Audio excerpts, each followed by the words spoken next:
I didn't buy this BMW M5 competition from auction, somebody else did, but then they sold it to me after they realised one problem, which was stopping them from fixing it. Buying a crash damaged car is risky as it is, but buying it off someone who couldn't fix it adds a lot more to the risk. Now you're probably like me, find a car that you want or dream of owning, search on eBay or Auto Trader and then put lowest price first. Or does that just make me a cheapskate? Now I actually found this BMW M5 listed on eBay for £33,500 and usually these cars go for around £50,000, if not more. And it's easy to see why. The BMW M5 Comp comes with a 4.4 twin-turbo V8, which has over 600 bhp. Now, I actually managed to get it cheaper than that, but we'll get onto what I paid for it later in the video, because I'm kind of thinking now, it might not have been worth it. But on first impressions, okay, some of you might think I'm mad, but even on the listing, I didn't think this car looked that bad. It's had a front end knock, but everything really, from the wing backwards, looks in half decent shape. And for someone like me who doesn't really have any type of skill, is more of a driveway mechanic that self-teaches himself, I thought this could be an easy repair. But oh, is this gonna be far from an easy repair.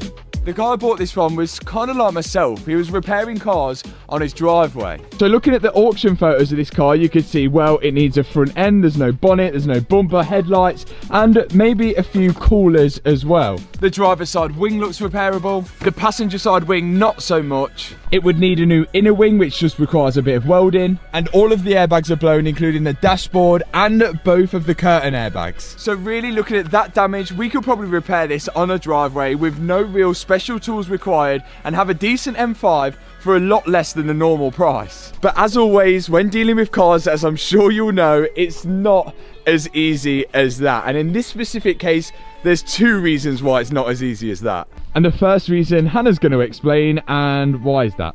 The engine doesn't run. Yeah, this is a non-runner because BMW decided to put their oil coolers at the very bottom, at the front of the engine. So if they're ever in any accident, they get absolutely smashed to bits. So this has dropped all its oil out, and you don't need to be a genius to know what happens to an engine when it has no oil in it. We've just got to hope it wasn't ran without it. The oil cooler looks like it's just pulled out of the...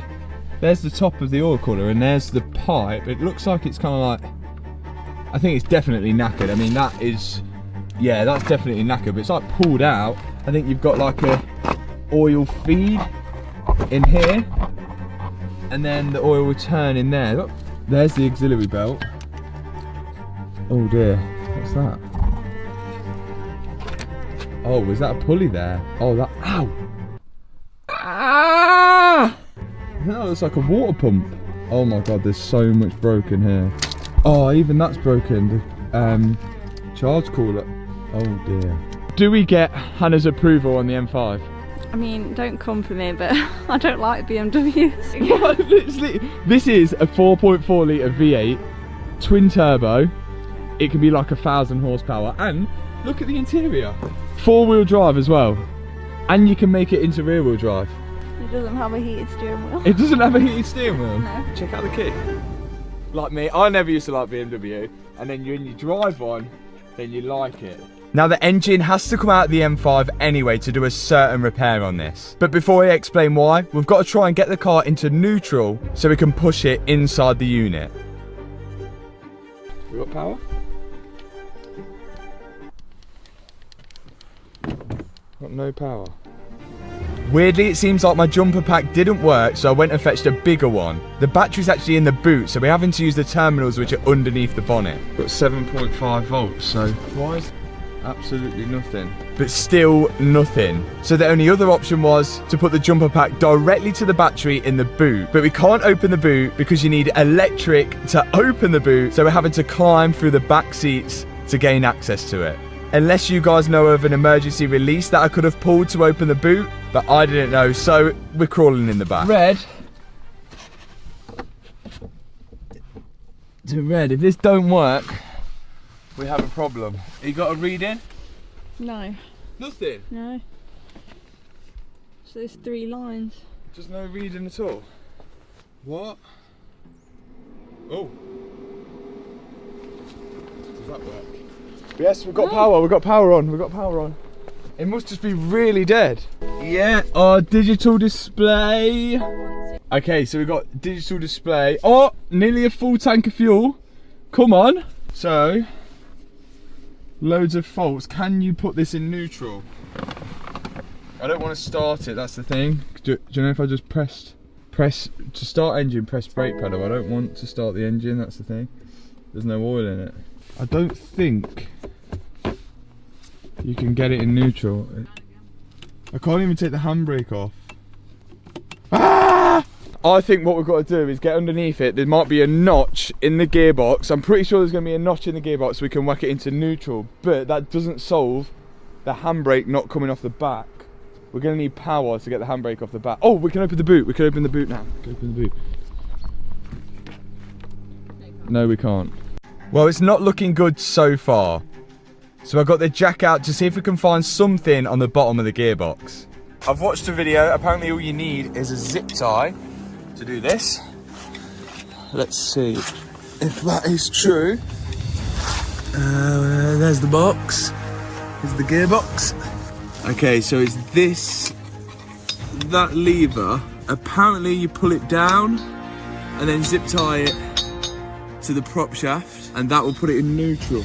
I'm gonna put you guys there. Let's see if I can do this. This turned out to be way more difficult than it looks. The prop shaft was in the way of this lever and I had to somehow bend the zip tie round to hook it over the lever which puts it into neutral. I'm through. I'm just gonna get it. After a bit of fiddling around, I eventually got the zip tie through the little hole on the lever and then eventually could start to pull it tight in hopes that that will pull it in neutral. Aha! Okay, I reckon if we pull that down.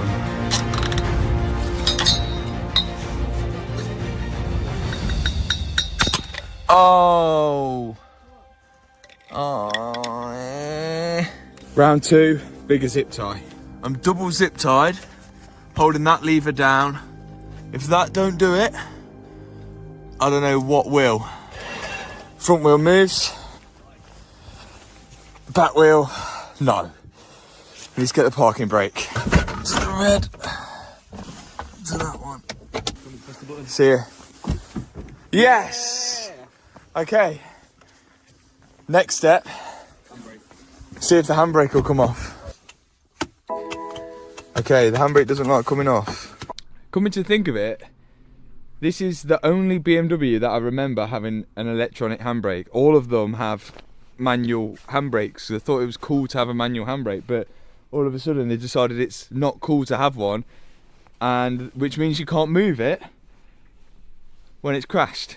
So plan of action was to plug the auto diagnostic into the car and then put the handbrake into a service mode, which again didn't seem to work. Doesn't like. Sounds like a dog.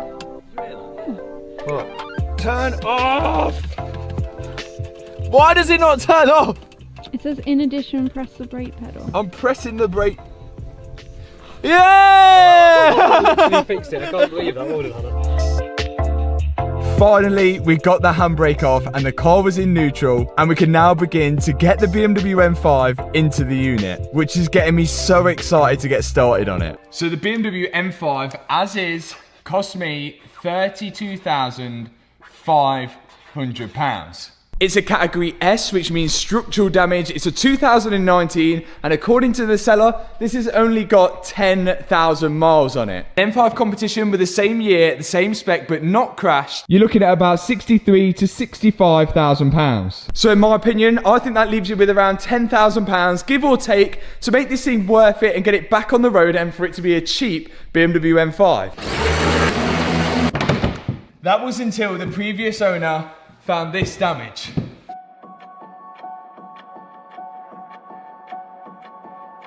This is the damage which is going to cause hell. There is a huge hole and big dent in the strut tower, which is where the suspension sits, and for that reason we think the engine has to come out.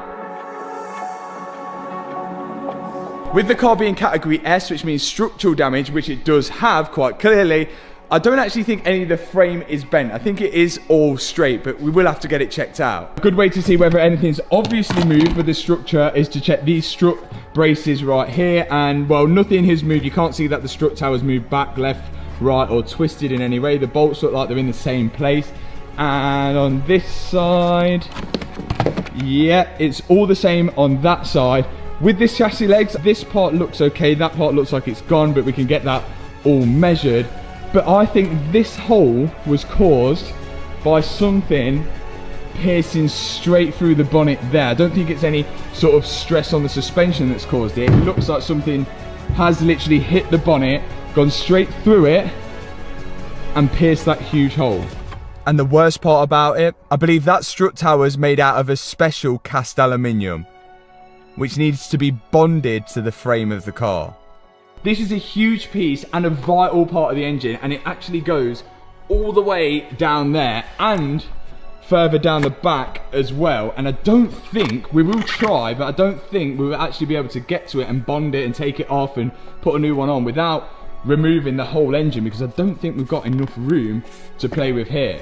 But if it's only that part to replace, the front end and the airbags, this could be a cheap repair. But that's if the engine's okay. The only positive to this is that if the engine's got to come out anyway to do the repair, then if there is any damage to the engine, then we can fix it whilst it's out. But that could get very expensive. So I think, and I hope I'm right in saying this, I want to get this engine running first before we start stripping it apart to see if it actually works. And the way I'm going to do that is I want to bridge the oil line from here to here so that we're not going through the oil cooler, which is obviously broken, and then it should hold oil in the engine, and fingers crossed it ticks over nicely. Here we go. Whilst I had the M5 up in the air, I had a quick inspection to see if I could see any more damage, but all was looking good. So now I'm removing the hose out of one end of the oil cooler, and then I can pull the old oil cooler away from the car. Then I've got this super long silicone hose, which I'm going to use to connect one oil cooler hose to the other one, doing a complete bypass of the front oil cooler. Obviously this is not a long-term fix, but it should work to get the car started. With the BMW being a newer car, it doesn't have a dipstick, so there's no way of telling how much oil is actually in the engine. So what I'm going to do is drop what's left of the oil into my oil tub, and then I'm going to refill it with the amount of oil that it needs. Well, there's supposed to be 10.5 litres in this engine, and only, well, not even, about 3.5 came out. So I'm going to put this back in, top it up with some old oil or something like that. We just want to see if it's running. Of course, I'm going to replace the oil at some point, but yeah, it's not looking good at the minute. The only good point you can take from this is that I didn't notice any metal shards or anything unusual in the oil that actually came out. Before I try and start it as well, I'm going to remove this induction pipe just to check there's no plastic or any debris that's worked its way down and into the turbos. Because if I start it and there is, then we could cause some serious damage there.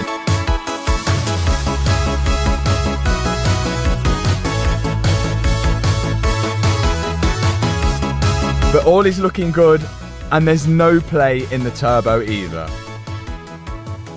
Let's hope it stays that way. Right.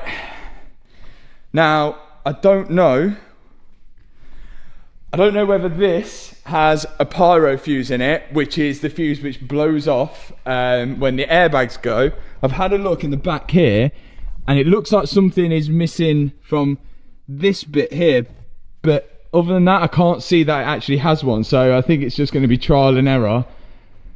Oh. Are you feeling positive? No, I feel a bit funny. I just hope it doesn't sound a bit... Yeah, if it starts sounding crazy, I'll just straight turn it off. That's a good idea, mate. Just double check the oil now, because if it's also roadside assistance. If you require support with your vehicle due to a fault, Hello? please hold the line. No. If you require customer services, I don't want please end to. this call and select customer support from your connected drive Yeah. menu. How do I put the phone I down? don't know. If you've been Are you in any trouble? Yes, I've got the front end's hanging off the car. Okay, here we go. Just gonna send it. Did that even crank? No, that was the wipers. It don't want to go. Oh, I know. I've still got it in neutral underneath. Ha. Okay, is that? Yep, so it should be in park. I think this is it now. It should be in park. Oh, this is the decider, and this is what risk is about. I'm gonna do it. Okay. I'm gonna do it.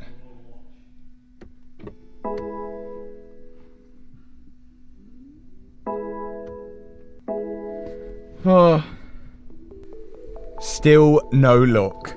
The only thing I could think of is that if this car has a pyrotechnics fuse on, which had blown. Right, is that a pyro fuse? But to be honest, I couldn't really see anything obvious. If this don't do it, then power ain't the issue. It's a pyro fuse. So we just resorted in using a bigger jumper pack in hopes that it just didn't have enough power to start. Come on! It doesn't want to do it. It's just nothing. I've got my foot as hard as I can on the brakes. I'm pressing the start-stop button.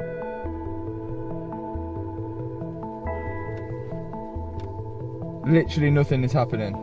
So still no luck. So there must be a pyro fuse stopping this.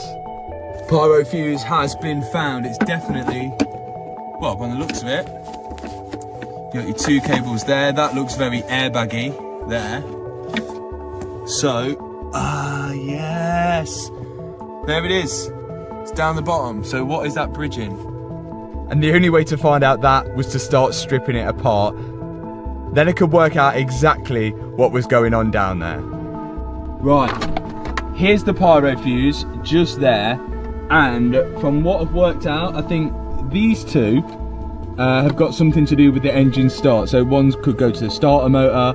I don't know what the other one does. I've never seen two of them go to the pyro fuse.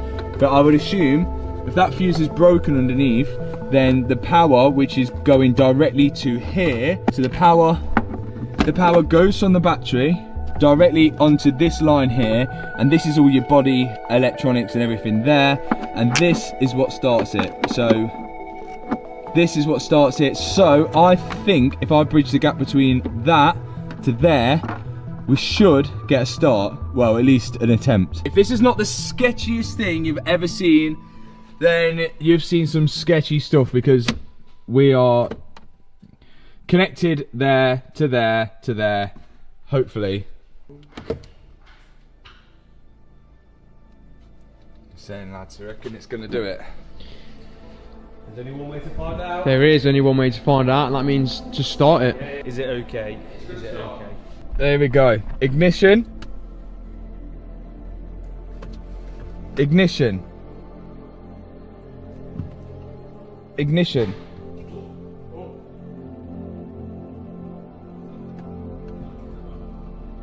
It cranks then, didn't it? I lost power. Okay, I'm a bit nervous now because that did not sound good. Ignition. Come on, Beamer.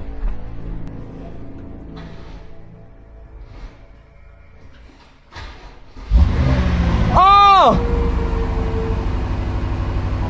Quit it. What's happened? I just got really worried because that oil cooler pipe, that silicone one that you put on, Yeah. that silicone oil cooler pipe went from being like this to go. Oh, yeah, it sucked in. Do it again. What, do you not think it's going to blow off that pipe though? I'm not going to stand near it because I'll get covered in oil. Okay, ready? No.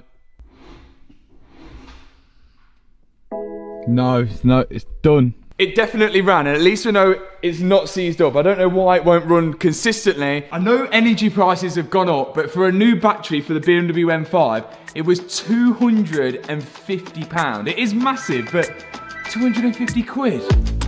But I'm hoping that is going to solve the issue on our engine starting problem. We managed to get the engine started in the last video. Oh! What's happened?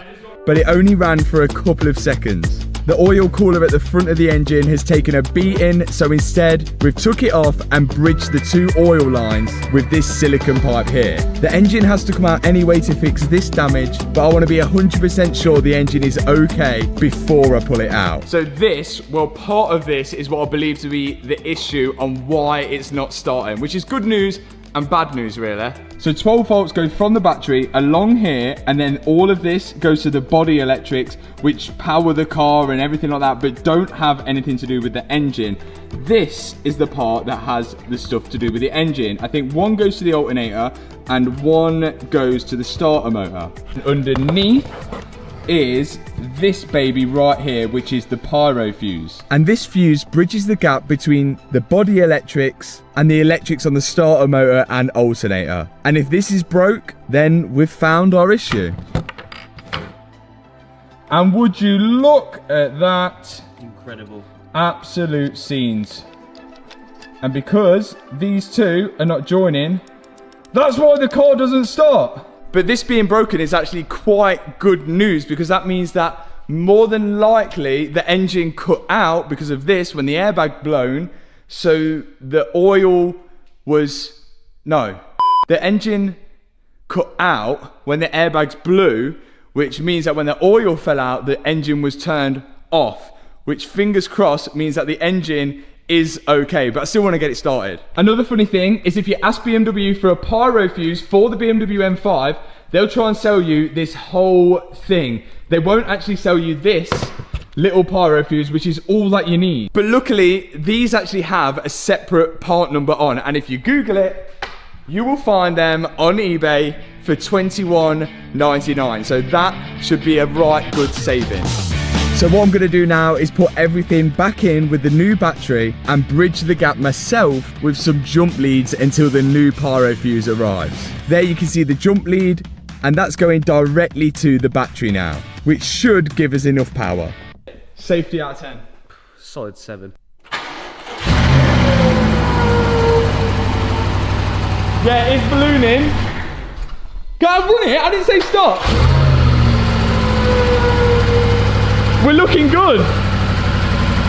Yeah! Bit of a red.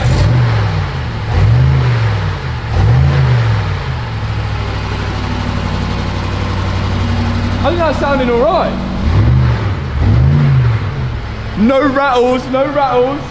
We've got everything. Stop, got power supply, we've got like check engine, then there's another one that's... Oh, it's flashing neutral because we've still got a thing in. Yeah, let's get... Contact BMW. No. Contact BMW again. Drivetrain. Oh, we've open got bonnet. Hasn't even got a bonnet. Every light. Well, that is sounding good. Come on! So the engine seems okay despite all the damage. So we can now start on trying to take this thing out to fix the damage that's on the strut tower. But there's another worry. We're not even sure that the frame is straight on this car yet. But we should be able to take a look at all the frame rails and everything when this is out. But do you think that? I don't think much, mate, to be honest. We've got a few issues here. I have never taken a BMW M5 engine out ever before. We think that this engine could go down. I think some people have the technique of the engine can go out this way, but we're thinking of going down, so undoing the top mount bolts and dropping the whole thing on the subframe down and then raising the car up, which should leave the engine on the floor. But of course, there's a lot of stuff to disconnect before that. This is gonna be one hell of a learning curve. Start the timer. To start with, we've got to make sure that nothing is connecting the engine to the rest of the body of the car, starting with all the electrics. On the M5, there's two ECUs, one on the left side of the engine and one on the right. I assume one's for the engine and one's for the gearbox. Once I've got the ECUs out, I can start removing the only airbox that's left on the car, which just so happens to be damaged as well, and then work away on disconnecting the rest of the cables from the body of the car. And then next up is the fuel lines. Remember, they're connected from the fuel tank and then running up to the engine, so these need to come apart. Nice. No pressure in it. Mate, that one's probably not supposed to look like that. No, that looks mangled. That one. Look at that bit. Yeah. We think we have the all clear from the top of the engine so far, and now it's time to get the M5 in the air so we can start disconnecting everything underneath. There's a lot of plastic trays to remove first, and once we've got past the plastic trays, there's strut braces. So me and Liam teamed up to start removing this square brace. Oh yeah, just go back a little bit. Yes! So the exhaust is out. And with the exhaust out, that now gives us access to this heat shield, which once we remove it, we'll be able to get the prop shaft, which connects the gearbox to the rear diff. Then we've got the big old prop shaft, which sends the power down here into the rear diff. The prop shaft is connected to the gearbox using around 4 bolts. So Chris got to it and started removing those bolts. Man test, 55mm knot, that's on the diff of these. Yeah. Can you get it off with any leverage? With like, no, only that. Is it 50 or is it 55? It's a 55. Can't fit your eyes. No. Show me what you used. I'll show you what I used. Turns out we needed more leverage.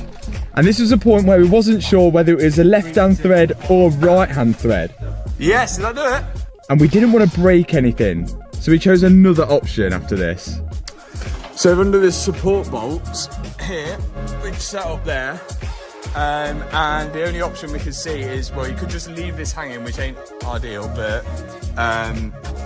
yeah, it's that bolt there, which is a bit of well, it's an absolute faff to get out. As I didn't want to risk breaking anything with that prop shaft nut, because we was unsure whether it had a left-hand thread or a right-hand thread, we decided just to leave the prop shaft hanging. Next up to remove was the steering rack, which is done with a little bolt you can just see here. So I equipped myself with loads of extensions and a ratchet and undid the bolt connecting the steering rack to the rest of the car. After that's done, it's all the wires which are going to the wheel. You'll have an ABS sensor, a brake pad wear sensor, and a headlight level sensor.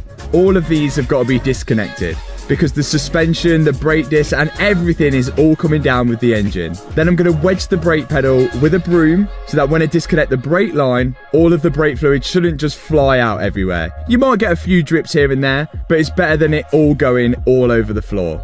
And one final thing to undo is the top wishbone knuckle, because that will be staying on the car. Then finally, I could undo the bolts holding the gearbox mount to the frame of the car, and then loosen off the subframe bolts connecting it to the frame of the car. And the last thing holding the engine in place are the top mount bolts on the suspension. But we've got to be very careful now, because at any point, this engine could drop. So out comes the engine crane.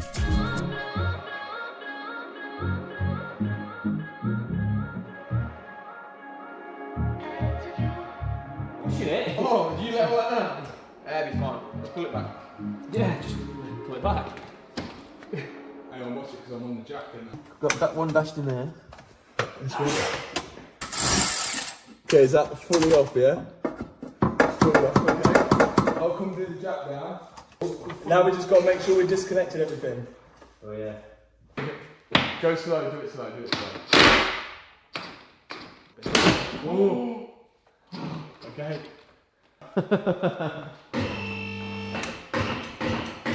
Catching this side a bit. What we're catching on.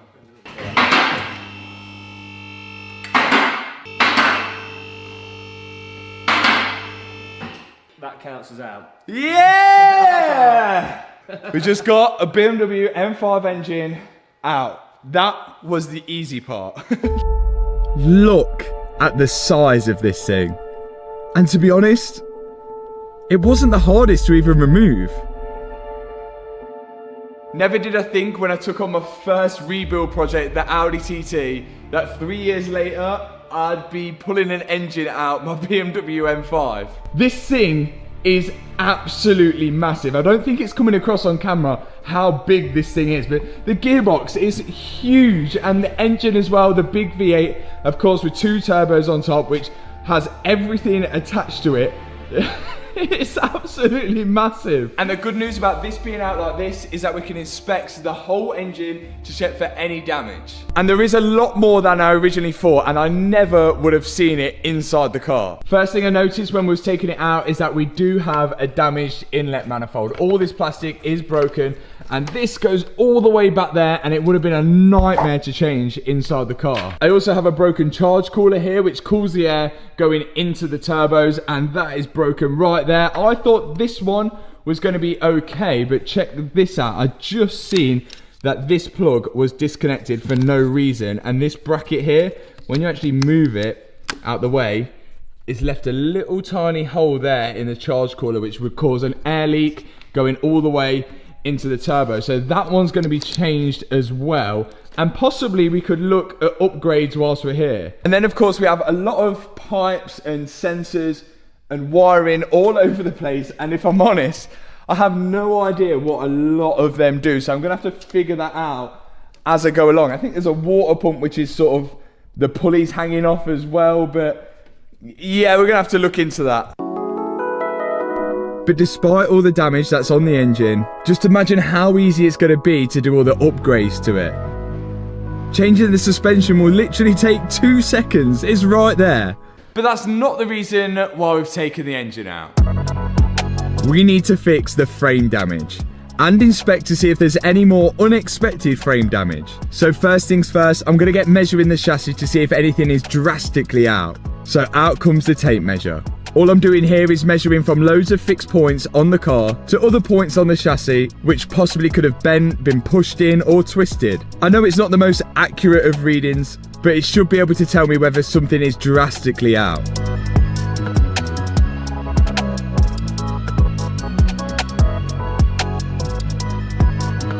We might have a small problem. In fact, about a centimetre worth of problem. So check this out. I'm going to be measuring the chassis from like a fixed point like here, which that's not going to move, that's not bent. If I go from that bolt just there and go directly to the corner of here, just check this out.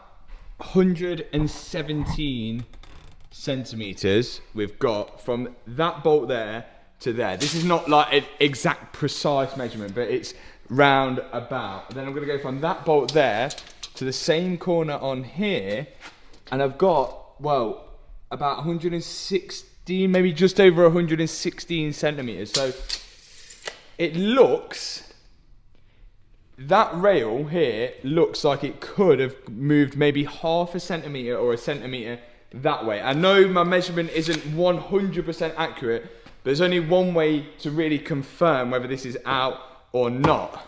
And that is to fit a brand new second-hand crash bar and, well, oil cooler. I'll let you know how much I paid for this all at the end, maybe of this video, because I got it sort of with a bundle. But if this doesn't slide in, we've got issues and we need to do some bending.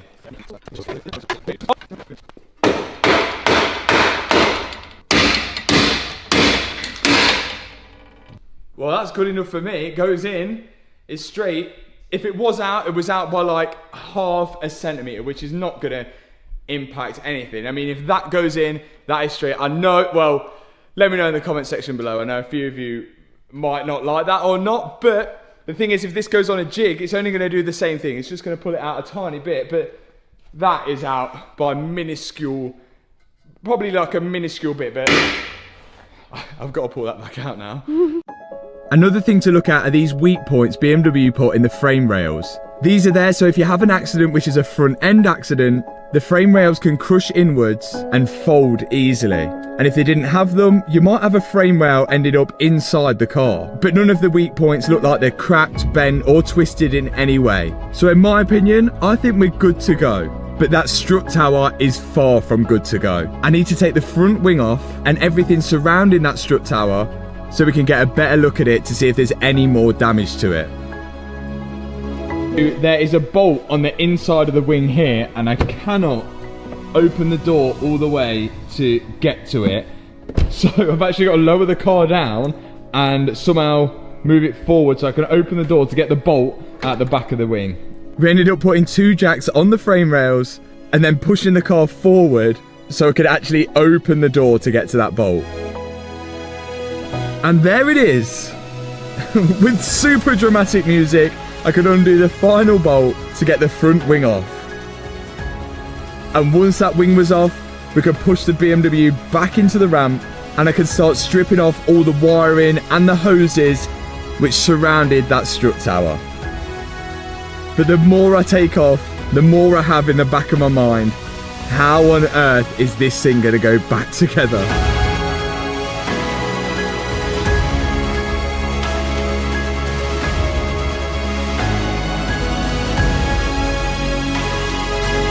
And there it is, one exposed strut tower. But oh, is this going to be far from an easy job?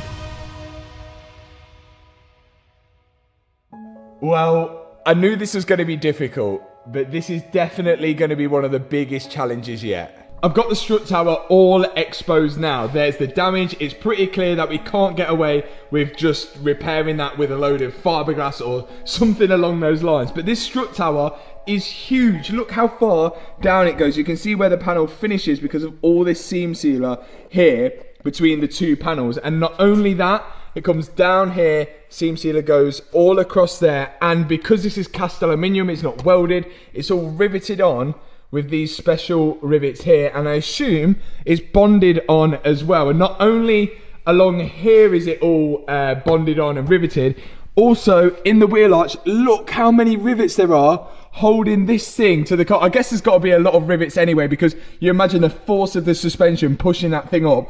I have got to get this right, else this whole car could just, well, it'd be a shambles. I can't get it 1 millimeter out because the suspension would be all over the place. And get this, BMW are allowed to sell me the parts, and they're a lot cheaper than you might think, but just like Porsche, they're not allowed to tell me how they're fitted because it's a structural bond. So it looks as if I've got a right challenge on my hands. First of all, we know none of this strut tower has moved. This has just been an impact mark here from something that has gone straight through the bonnet and into that strut tower. And also this strut tower is made out of aluminium and it's super soft. So it's literally absorbed all the impact, and all of these bolts on the strut brace and everything still line up. Nothing is moved down here and everything is all in place. This part, on the other hand, is not so straight. And this front part is all steel and it can be removed in sections. This is a section, that's a section, this is a section back here, and then this whole strut tower is all one piece. And BMW will sell us all of these sections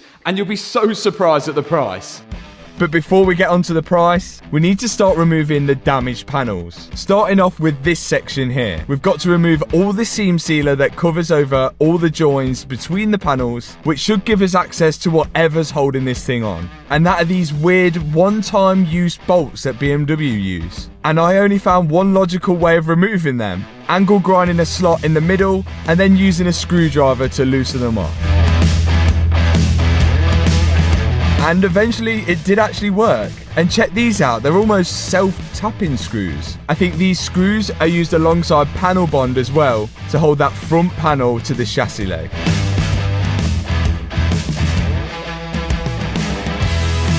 Once I got the seam sealer off the top of the panel, it revealed a couple of spot welds. So out came the angle grinder. And of course the spot weld drill. But wait, there's more holding it on. This steel panel is joined to the aluminium strut tower using rivets at the bottom here. You can see 4 of them, and there's going to be plenty of them in this video. And the best way I found to remove the rivets was to drill off the head, get a punch and knock them through the other side. And finally we should be able to get it off.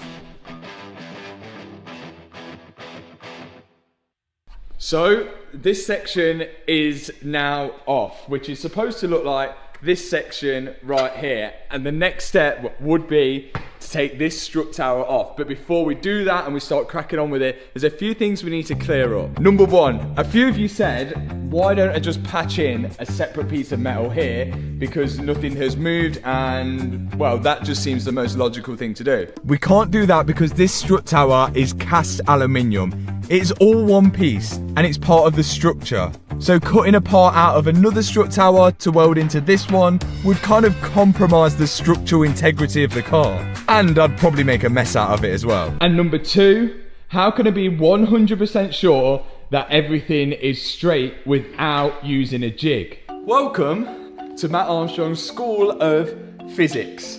We have here a tram gauge, and this is actually what they use at body shops, and it's even what BMW use to measure frames. This thing was £600, but it could save the day. We can use this now instead of a tape measure to get a super precise measurement. Now, although BMW can't help us with any workshop manuals or how to do anything, a lot of you guys have been doing my detective work and have actually sent me some of the measurements of what the M5 should be. I've just got to measure my M5 to make sure it matches the correct measurements. Bang on in the middle. Spin it upside down. What should it be? That's 800, you can see here, 854. Oh! There we go. A to A, which is the point A to A, 854. That is straight. It's literally bang on. There's not even a mil, it's not even a mil out. But that's not all. There's a bunch of other measurements that we need to do. And it's just good peace of mind to know that this thing is nice and straight before we start dismantling the rest of the panels. Let's see if the strut tower's moved. That tram gauge is turning out to be a brilliant tool. Now, surprisingly, this is not a genuine BMW tool. This might shock you all, but this is actually made out of, and you guys could do this at home, all you've got to do is go to my dad's house and take part of his garage roof off. And this is gonna be our jig as sort. The other day, me and my dad engineered this amazing masterpiece. We designed this thing to bolt to the subframe and then fix on certain points in the car to make sure when we pull the strut tower off, we put it back in the exact same place. We want to be 100% confident that this shock goes in the same way it came out. Now, although we have the actual measurements of where the shock should be, we just wanted to make this idiot-proof. As you guys know, I'm no mechanic and I'm far from a body shop guy. So we're just taking these extra steps, but this tool will make it almost impossible to put it in the wrong place. I guess we're about to find out whether we do need a professional to do this job, or can I do it in my unit?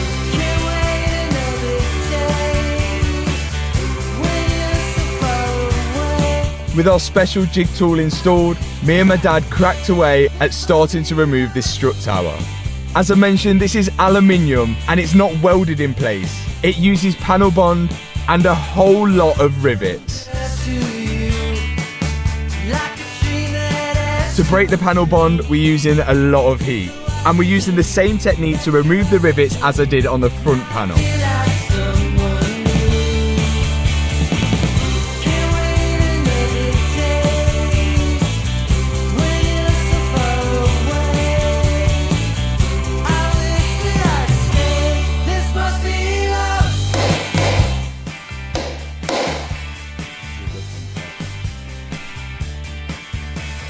Hours of drilling out rivets, and we're just about ready now to start trying to separate the shock tower, the strut tower, from the rest of the car. So this little piece here we were going to replace, and I've actually bought a piece here which we'll get onto the prices of everything here. This was so cheap, so I thought I might as well buy it just in case, but I think we might actually get away with using that, and it's going to give us another point of reference when we put the strut tower on.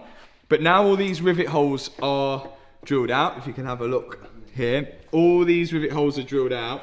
The next thing holding this on is all panel bond. So we've just got to heat everything up with a blowtorch, and hopefully that will unstick the panel bond, and then we can knock it off the car. Good news. So let's see how this goes. We cannot damage anything, and we cannot move this in the wrong place.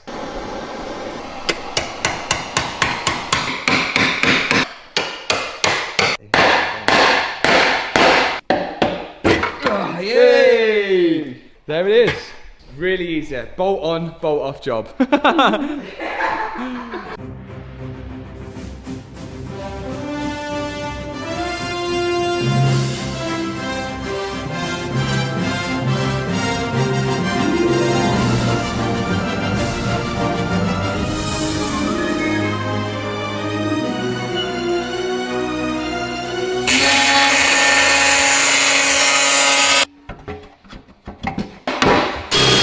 So remember, these weird sort of like bolts were in these holes before, and when you order the replacement of them, they don't replace them with them. These are like self-tapping ones, but these are the ones they replace with, and they're like weird Allen key head ones. If this keeps going well, I'm not even going to say it. I think let's just carry on. Surprisingly, everything was going smoothly, which is strange for such a big job. I'm just going to pop in them few screws and measure it to make sure it's bang on. The device is on. It's all in line, and you can see here, you see that? The fitment on the top there, can you see that? Can you see that? Can you see that? This is absolutely bang on. I can't believe it is working. We've just got to do it for real now the second time. We've put in those bolts. Next thing, take it all off, add the bond, drill the holes for the rivets, and we're home run. Although this job so far was time consuming, it surprisingly wasn't that bad. But I really didn't want to speak too soon. All I'm doing now is using the holes that are left on the car as guides to drill the holes in the strut tower for all the new rivets to go into. And believe me, there is a lot of them.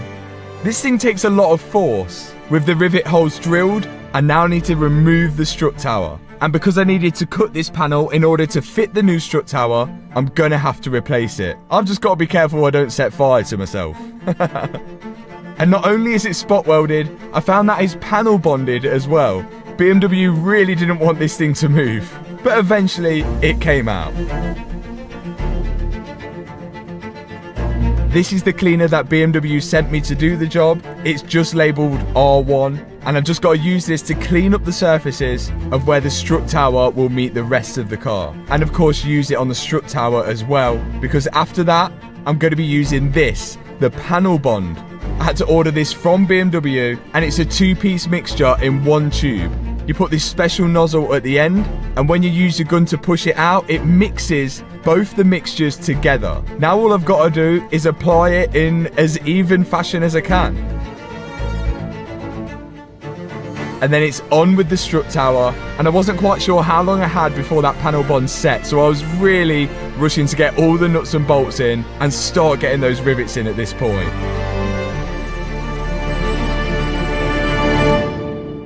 Okay, we are on with panel bond. There is no going back now, but that's pretty solid. We've got the sort of self-tapping screws in. We've got the bolts lined up. We think everything is all in place and ready to go. All the holes are all lined up, ready for the rivets. These are the rivets that BMW sent me. They're the ones that they use. I'm not sure they're exactly the same ones that they use when they actually put the car together. I think these are ones used for a repair. The other ones are done by a machine, I'd assume. So I've got to get these on next, and these are not going to be easy to push in. And to do it, I've got option number 1, which is a rivet gun there. I think that might have enough power to do it, and if that doesn't have enough power to do it, then we've got option number 2, which is the manual big beefy rivet gun. But we're running out of time. I've got to start doing it before all that panel bonding sets, so let's do this. Come on. Oh my god, that is insanely hard. Oh my god. 6 in, about 20 more to go. With some questionable noises, I cracked on with putting all the rivets in. I decided to use the manual gun as it was much better at snapping off the end of the rivets than the electric gun. With the strut tower in place, the next thing to go on is this front panel. And to make sure this was absolutely spot on, I decided to put the slam panel on that I bought as well. That way I can be a little bit more confident that I'm getting it in the exact same spot. Now this front panel is made out of steel, but it's not connected to the chassis leg by welding it. It's simply a few screws and panel bond. And there we go, the bolt holes are pretty much bang on in the center of the slam panel. And just to be sure, of course, we can use the tram gauge to measure it. Now where this steel part meets the aluminium part, of course it uses rivets and panel bond on top. So I've got to drill out the holes for the rivets and then remove the panel again, clean up all the surfaces where it's going to meet, pop on the panel bond,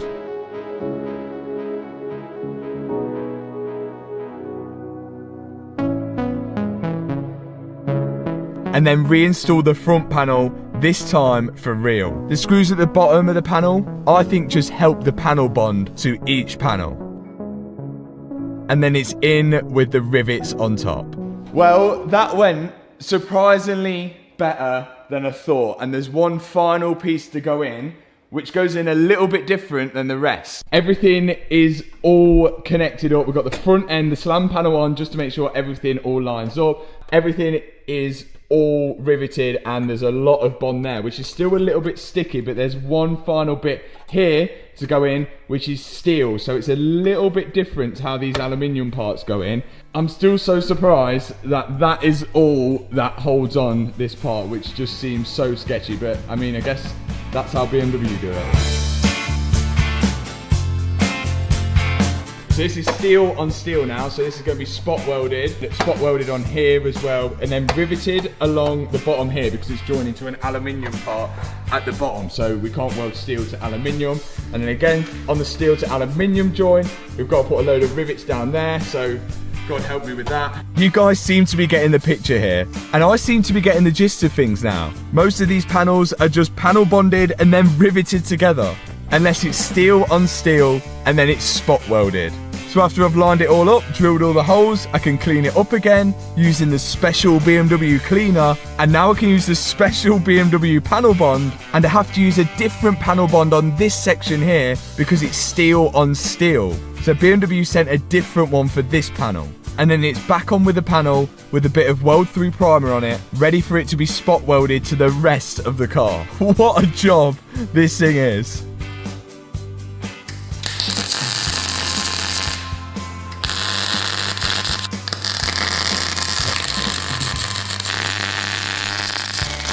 So my dad comes through with the spot welds, and with the belt sander we can sand them all down to make them nice and flush and get them looking as neat as possible. And would you know it, there's a front end almost complete. I literally cannot believe we've managed to pull this off. I just really hope I've done this thing right. Well, I dare to say it, we're not finished yet, but it was kind of easier than I thought, providing everything lines up. These bits on top is where all the wing mounts to, so we'll find out whether they all line up. They should, because we've done... This would have took a lot less of a time if we've done it before, but because we haven't done it before, I was just a bit making sure that I was doing it right. So hopefully it's all good. All we've got to do now is seal up all the gaps, like over here, where BMW have like sealed up all the gaps here with this sealer. I'm going to try and get it as close to what they do it, which is probably going to be difficult. So all over this is all got to be sealed up, and then once it's sealed it can then be painted, and that's what Chris is here to do. Professional painter. Yeah, hopefully you don't get paint all round the unit. How do they actually get it like that? I think it's going to be a machine that does it, Do you but reckon? I've watched videos. Just go for a nice wide nozzle, squash it and splurge. Yeah, they use like a flat nozzle, and then they go like literally it's like that. Before I get the sealer out, I've got to remove the front panel and get everything nice and cleaned up, ready for it to be primed and painted. But the primer and the paint go over the sealer, and this is the sealer here. Again, another special BMW one. But all of this was actually quite cheap, and here I go at an attempt to try and make this look as OEM as possible. And if I'm completely honest, I'm absolutely crap at doing this. I'm well and truly ashamed of it. But hey, it's doing its job, and at least I gave it a go. That really hasn't gone as well as I first planned out it to go, and I'm not going to show you guys because you're probably going to laugh at me. So instead I'm going to mask it all up, get it painted, and then I will show you guys, because it might look a little bit better with some paint on it. Hop in the car, watch it go vroom, vroom. I told her mom that I blow soon, soon. Know as a child, back in the room. Oh, told her step back, I need my broom, vroom. Hop in the car, watch it go vroom. Right, before I show you it, and it's not that bad, let's go through prices. So the paint and everything cost £70. And believe it or not, all the parts that we've used so far on the car, so all the structural parts and the panels and the silicone and the sealant and everything else from BMW, only cost £300 so far, which I think is an absolute bargain. So far, we're onto a winner. I also need to say that this was cheap because we need to do a shout out to Sitna.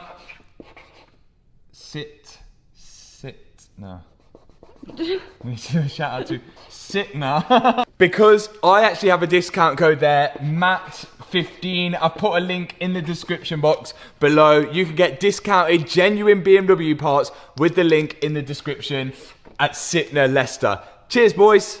Now, bear in mind, most of this, well, all of this is covered over by engine plastics. Here's a picture of an engine bay right now. So you're not really going to be able to see it, but let me just show you it. Here we are. Now, first off, the paint is perfect. It matches so well, although this side is really clean and sparkly and that side is really dusty and dull. The paint, 10 out of 10. I think the repair as well, 10 out of 10.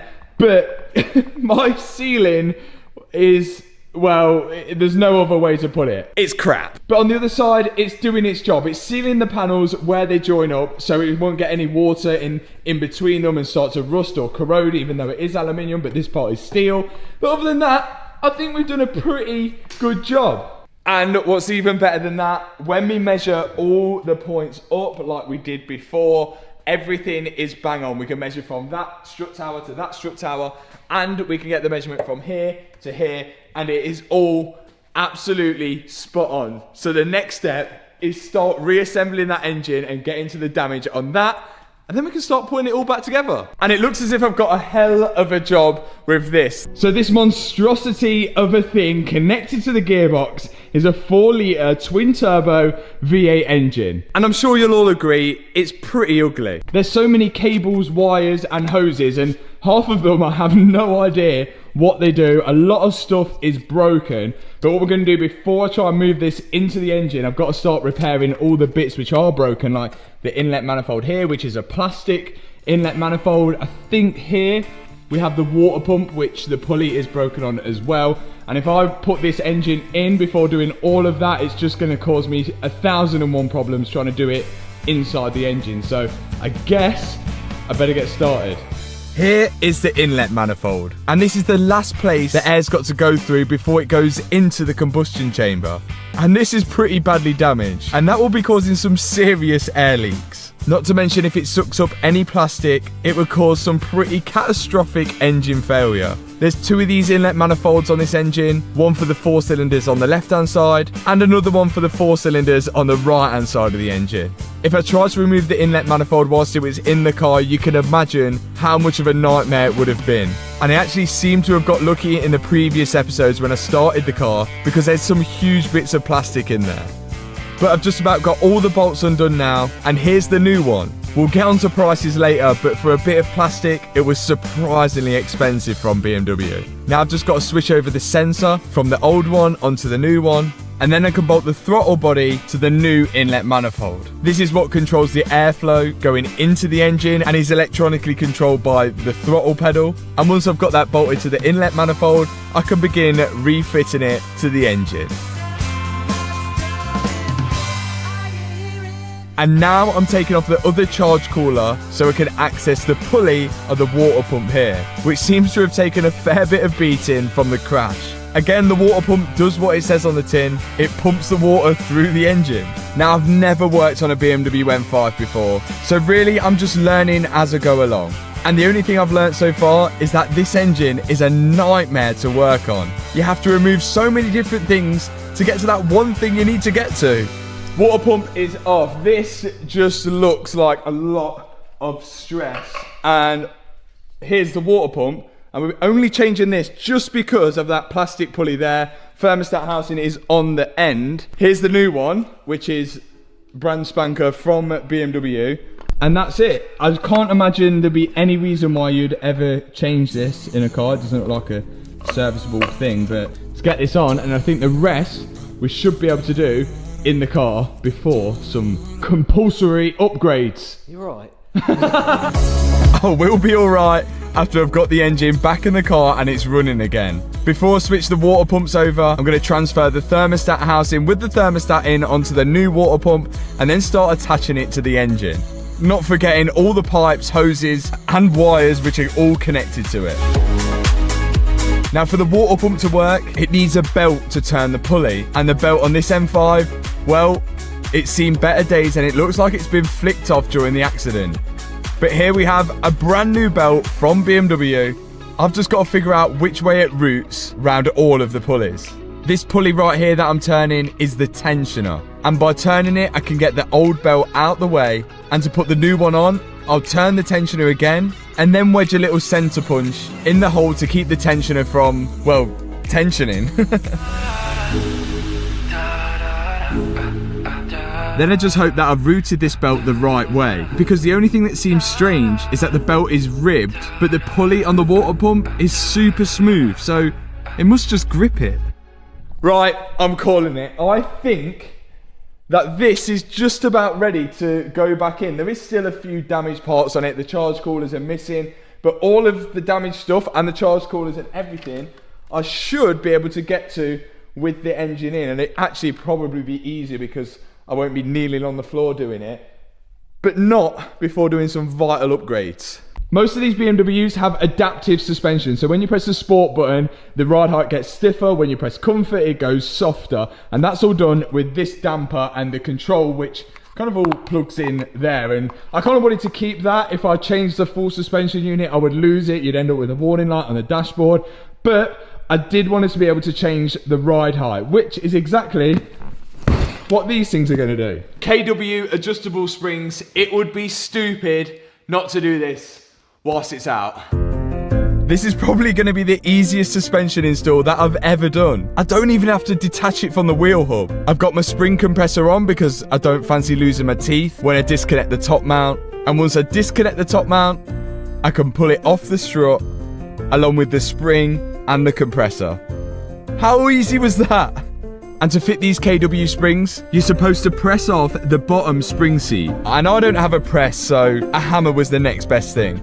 But it did the job. And once that's off, I can clean up the strut and then press on the new KW adjustable spring mount at the bottom. Bump stop and dust cover, spring, top mount bearing, and then the top mount. KW suspension on. Next modification, which is not needed, but it's almost a necessity whilst we've got it out. The downpipes, we're going to be changing these for better ones. And shout out to Evolve Automotive for sorting us out with these, because these are going to make it from a 9 out of 10 to a 10 out of 10.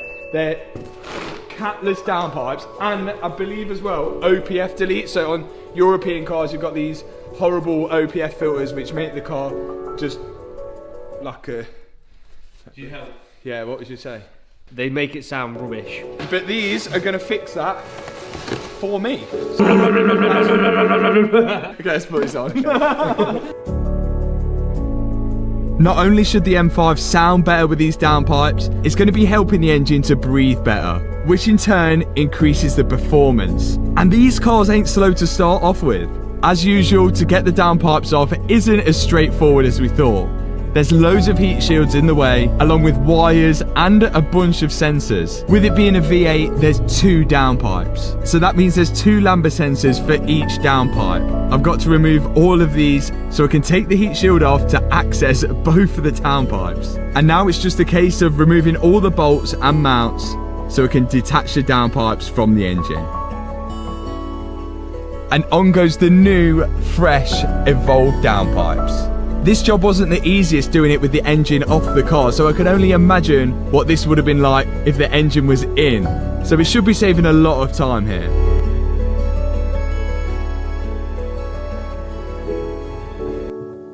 That took a lot longer than first anticipated, and this would have been horrible to do with the engine in the car. The only thing that we are kind of stuck with now are these probes here, which sat in the OPFs, and there must have been some sort of OPF sensors because they are electrically plugged in here, but we don't have any OPFs anymore. So I can only assume that this has got to be coded off the car. But luckily, we've got Malibu Performance for that, so we should be able to get it tuned instantly. But it'll be interesting to see what happens when we run it without these OPF sensors in.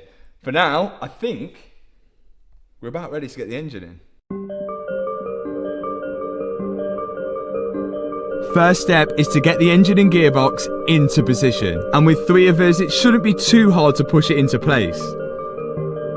Okay, big V8 engine is now pretty much lined up to go in. I really hope that I remembered to plug everything in, and now I've just got to slowly lower the car down, and I'm hopefully going to get a few bolts in the top of the strut here through the strut tower, which we replaced, and then the rest, well, I think, oh god, I hope, I'm just gonna have to wing it. I can't really remember much, but I did take a lot of photos. I'm just worried about where that one went, but I guess we'll find out.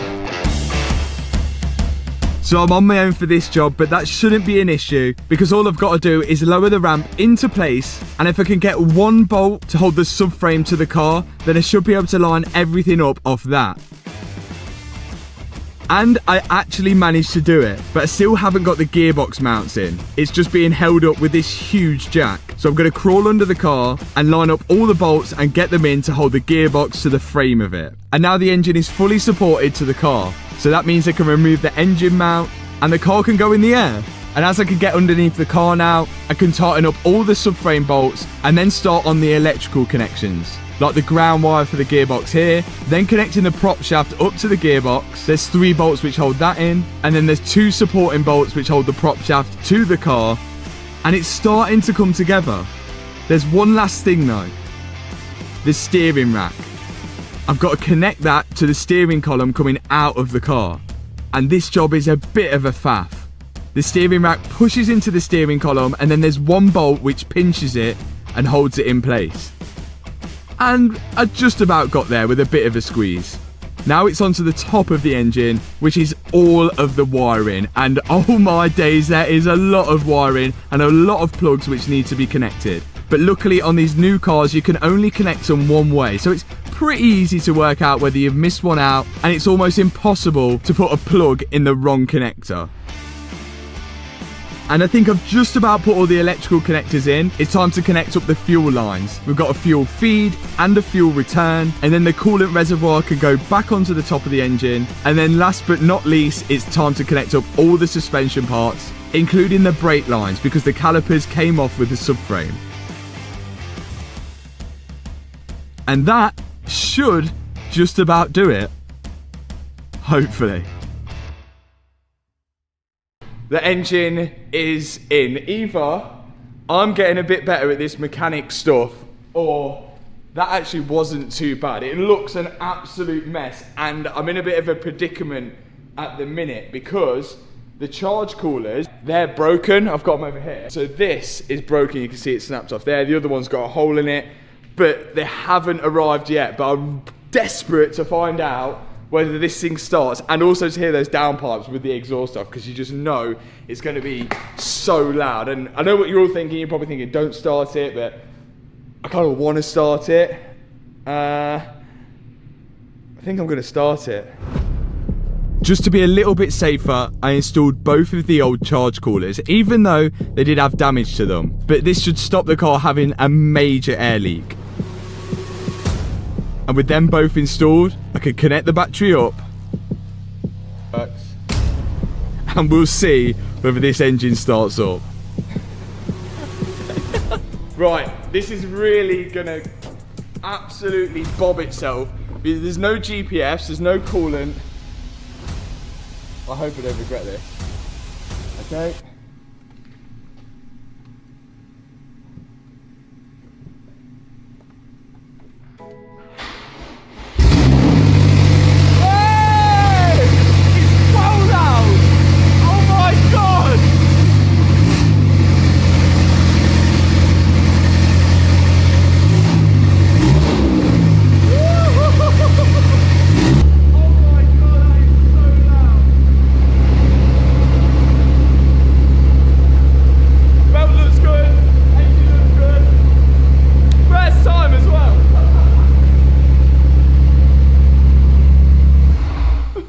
That is insanely loud. That's mental. That is ridiculously loud.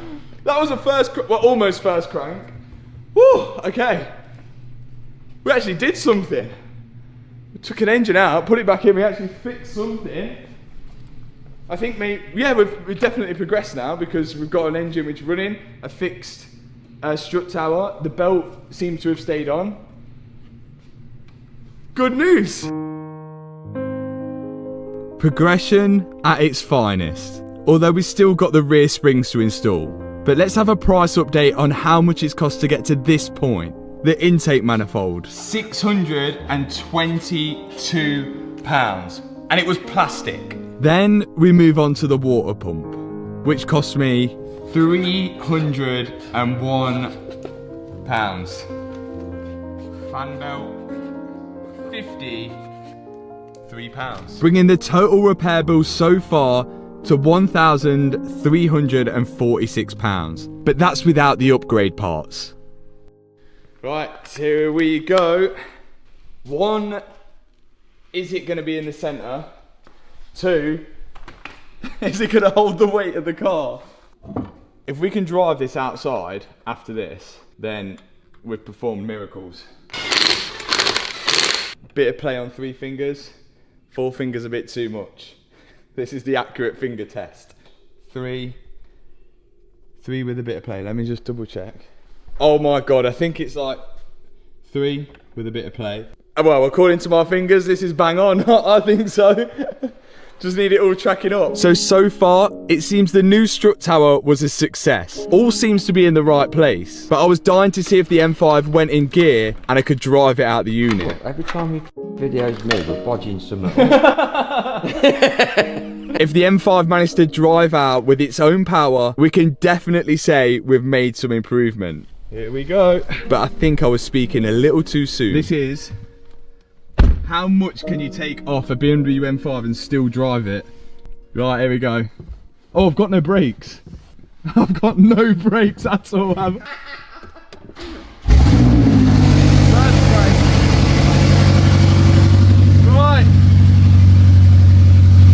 Now, although the car would start, I couldn't get it to go in gear. It wouldn't come out of park.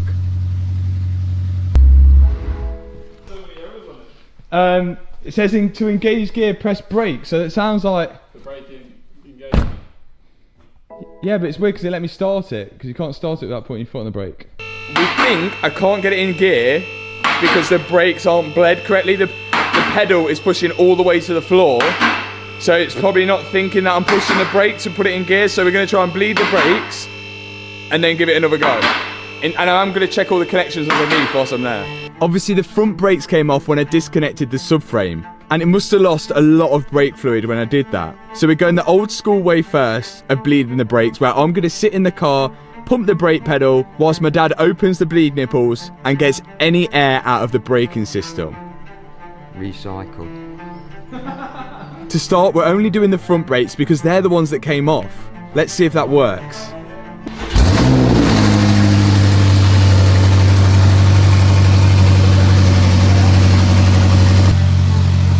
Despite us bleeding the brakes, I still had no brake pedal. It was pushing all the way to the floor and I still couldn't get it in gear. This is very new and, again, probably over-engineered. This is literally like... So normally on a brake system, you'd have 4 brake lines coming out the master cylinder. One going to the front right, front left, back, and the other back as well. But this one has 6... There's 2 extra brake lines which are going down and into this ABS module here, and it seems all the air in the braking system is ending up in these brake lines here, which are going into that ABS module. And it seems the only way to bleed that is to plug in a computer. I don't know whether mine will do it, the Autel will do it. They use something called ISTA. But I'm going to see if that computer will do it, and it will like self-bleed almost, I think. So, going to give that a go. But if we can't bleed the brakes, we can't put it in gear because it seems that the brake pedal is on a pressure sensor. So unless you've got pressure on the brakes, it won't recognise that your foot's on the brakes to put it in gear. This is, well, it's stupid. Once I'd logged onto the Autel, I could see a procedure for bleeding the brakes, which is all linked up to the ABS module, which seems to be that little computer sitting underneath the car. So I'm going to see if I can follow the instructions on the auto to see if I can get a brake pedal after that. Say when. Okay, continue. Is it? So this thing is doing something whilst fluid is being pumped out? No. When it makes that other noise. We had to follow the steps on the computer, and it seems as if it was bleeding the brakes using that ABS module underneath the car, doing corner by corner. We might have sussed it, but I might be speaking too soon. Seems weird. Bloody hell, it launches it out, doesn't it? Now, it said on the computer that we're supposed to have pressure going into the master cylinder. So we used this pump and then almost plunged the hole. As of course, we didn't have the right kit for it, but we'll soon find out whether that Service works. completed. Can we press it? Yeah. To the floor. You're joking? No. Really? Yeah. No way. Really? Yeah. What the What on hell? What the hell? Wow. Brilliant. So me and my dad did the procedure over and over again. I think we did it 4 times, in fact, just to try and get as much air out of the system as possible. And we got to the point where there was not one single air bubble coming out of the calipers. But still, nothing. Like nothing. The brake pedal was pushing all the way to the floor. In the end, we gave up on the brakes and then began to think it wasn't going in gear because it thinks the bonnet is open. But we plugged in the new sensors for the bonnet latch and tricked it to thinking the bonnet was closed, but it seems it still didn't work. We still cannot get any form of brake pedal. We've done the procedure many times. We've done, as you would normally, bleed the brakes many times over. And all of this is linked to not being able to put it in gear because we've got no brake pressure on the brake. So we're picking up where we left off from. This time we have an actual vacuum thing. This is just going to pump pressure into the master cylinder here, giving the whole system some pressure, which is I think what we needed last time. And then we're going to do the same procedure with the auto and do it corner by corner, and hopefully after that we can get a brake pedal. Whether this is going to work or not, I'm a little bit skeptical, but let's see. We're starting off with the rear left caliper as it states on the diagnostic tool. And the pressure bleeder is taking air pressure from the front tyre into the bottle and then into the master cylinder. And this is going to supply a constant flow of brake fluid. And as we got to the front calipers, we noticed bits of air coming out. We were pretty sure that there was some air getting trapped in these huge pipes going to this ABS module here. It's just whether that pressure bleeder got them out. If this works first time, people are going to think we were like messing around the first time. Just because of that thing. Easy bleed. Good, try it. There's no way this is going to work. Not a chance. Here we go. See if I've got a pedal. I was skeptical, but as I put my foot on the brake, it was solid.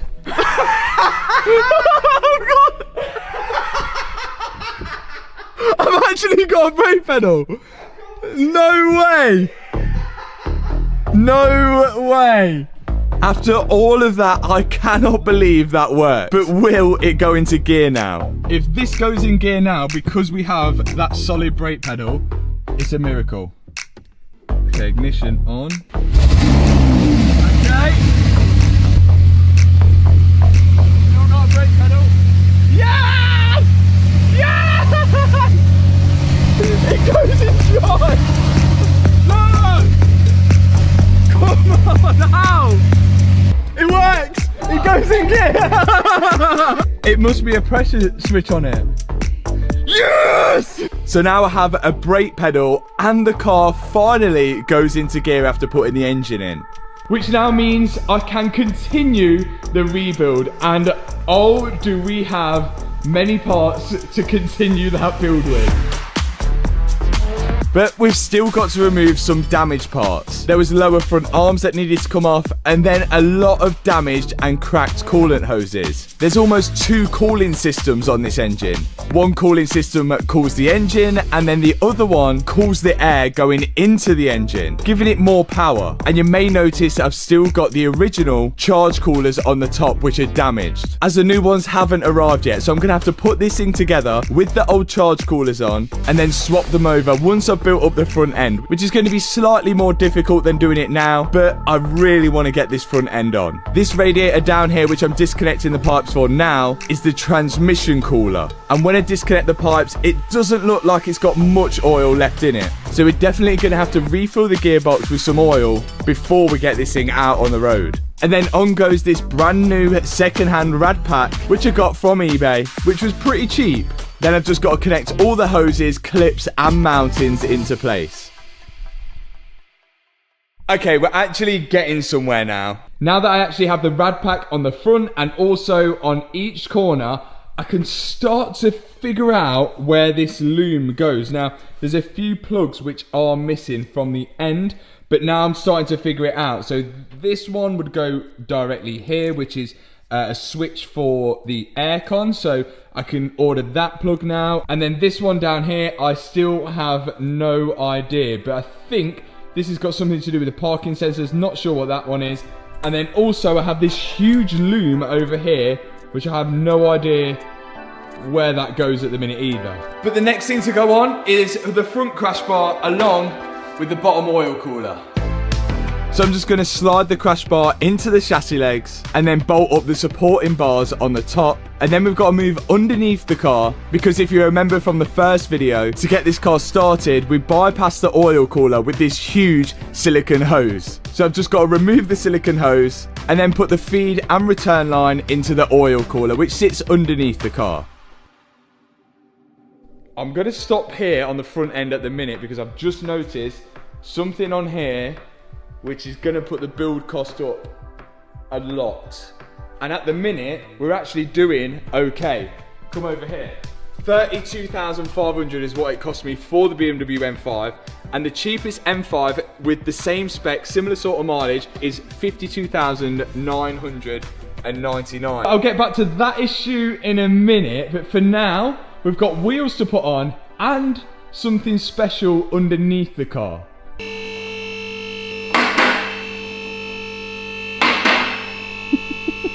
This, oh my god, I'm gonna do right. Oh wow. Okay. This was the full exhaust system that came off from the downpipes here, and I believe, I'm sure a lot of you said that these are the OPFs, not what are taken off on the downpipes. That's what we've already done on the car. We've then got a silencer to silence the noise, and then a back box or muffler if you're American. But obviously, me being me and the cars that we do, we won't be putting back on the standard exhaust. We're going to be putting on this full Remus exhaust system. This is the new exhaust, and I feel like I could have made a mistake. Sometimes louder isn't always better, and this exhaust looks like it's going to be insanely loud, especially how this car is a 4.4 litre twin turbo V8. First thing that goes on are these pipes here, which replace the OPF filters. Then it connects to these pipes, which get rid of that center silencer. Then I've got to remove the valve system off the old exhaust, which allows you to open and close the valves to make it quieter or louder and fit them onto the new exhaust. And you may notice the new exhaust back box or muffler is considerably smaller than the old one. All I've got to do now is fit all the hangers in place and line the exhaust up so the exhaust tips are all in line at the back of the diffuser.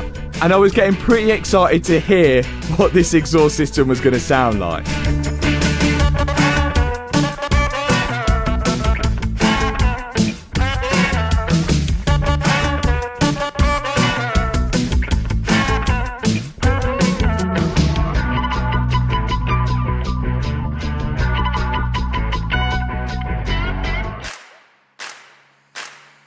The exhaust is on and it looks so sick. Like brand new Remus all the way from the top to the bottom, Evolve downpipes as well.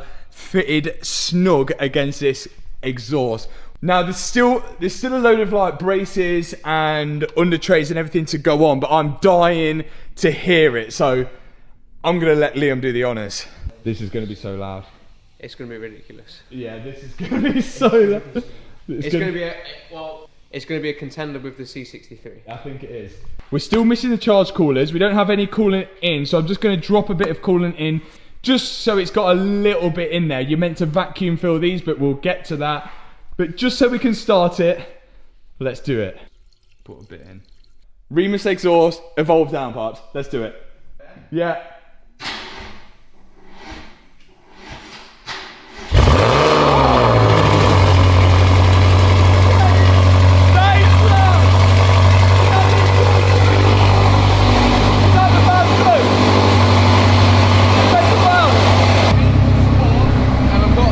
The valve's open, so I must go have a look.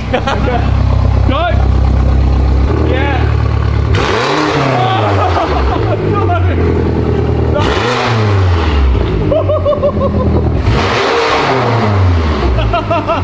What's that in? Comfort? Oh, Sport Plus. Sport Plus. Oh, and now close the valve. And it's the tiniest quiet. It's on the tiniest. Okay, that's loud. That is insanely loud. That is ridiculously loud. No leaks. We seem okay. We've got to start up. Come on, we've got brakes, we've got exhaust. We are making some progress now. Just got to put all the strut braces and trims along the bottom of the car, and job done underneath there. But there's one thing that we are forgetting since we put the engine back in. When I had the engine out, we upgraded the front suspension to KW adjustable springs. But we left the rear, so we've got them to do. So here's me thinking the rear suspension was going to be easy, but obviously not. All I've literally got to do is take this shock absorber off, which is held in with one bolt across here onto the wheel hub. But to get to the top mount bolts, right at the top there, they go through into the car, which I thought would be behind this carpet here, but it's not. It actually turns out they are behind this parcel shelf somehow. So I think I've got to remove this parcel shelf so I can get to the top mount bolts and, well, go from there. So, well, wish me luck. To get to that parcel shelf was definitely not easy. I removed the lower half of the rear bench, and then a lot of the shelf was on clips. So I removed all the clips first, then the trims had to come out each corner, and then to actually remove the parcel shelf, I've got to dismantle both seat belts either side. And once I got the seat belts out the way, there they are, 3 bolts holding the top mount for the rear suspension on. Not the easiest of places to put it, BMW, but once I'd undone those top mount bolts, I could then go back underneath the car and undo the big bolt holding the strut to the wheel hub. Then it's only one electrical connector at the top of the suspension which needs to come off, and there we have the strut and the spring away from the car. To take the spring off, I'm going to use my spring compressors because, again, I don't fancy losing any teeth. Then it's just an 18mm nut to loosen off the top mount. Now the KW springs use the same shock absorber, but the actual spring seat needs to come off, and I found the best way to do this was heat it up and then just knock it down with a hammer. I'm sure you're meant to do it with a press, but I don't have a press, so the hammer was the next best thing. Then I can knock on the new KW lower spring seat, which is of course adjustable, which allows me to adjust the ride height up and down depending on whether I change the wheels to a bigger size or not. But by keeping the same strut, it allows me to keep that adaptive suspension, which stiffens it when it's in sport mode and softens it up when it's in comfort mode. So it's a bit of a win-win situation with these. And now we've got it assembled, I can pop it all back on the car, 1 bolt to the wheel hub, and then those 3 bolts to tighten up on the top of the strut tower. And that is job done. Okay, she's starting to look more complete now, I would say. The ride height at the back with the stock wheels is now looking pretty much perfect. And then when we move on to the front, again, I think that is absolutely bang on. We've still got all the body panels to go on the front, so it may sit a little lower on the front with those stock alloys. And then also in the back, I've not put together this back parcel shelf just yet because we do need to send these seat belts off to be reset because obviously the tensioners probably would have blown, although the seat belts do still move, but we'll find out. It's better to be safe than sorry and send these off, as well as doing the front ones, which are again completely locked out as well. And well, the front airbags are going to be a different story. Now remember when I said this was about to get pretty expensive? So far, to get to the point we're at right now with the hoses, the crash bar and the rad pack, it's cost me an extra £1,100.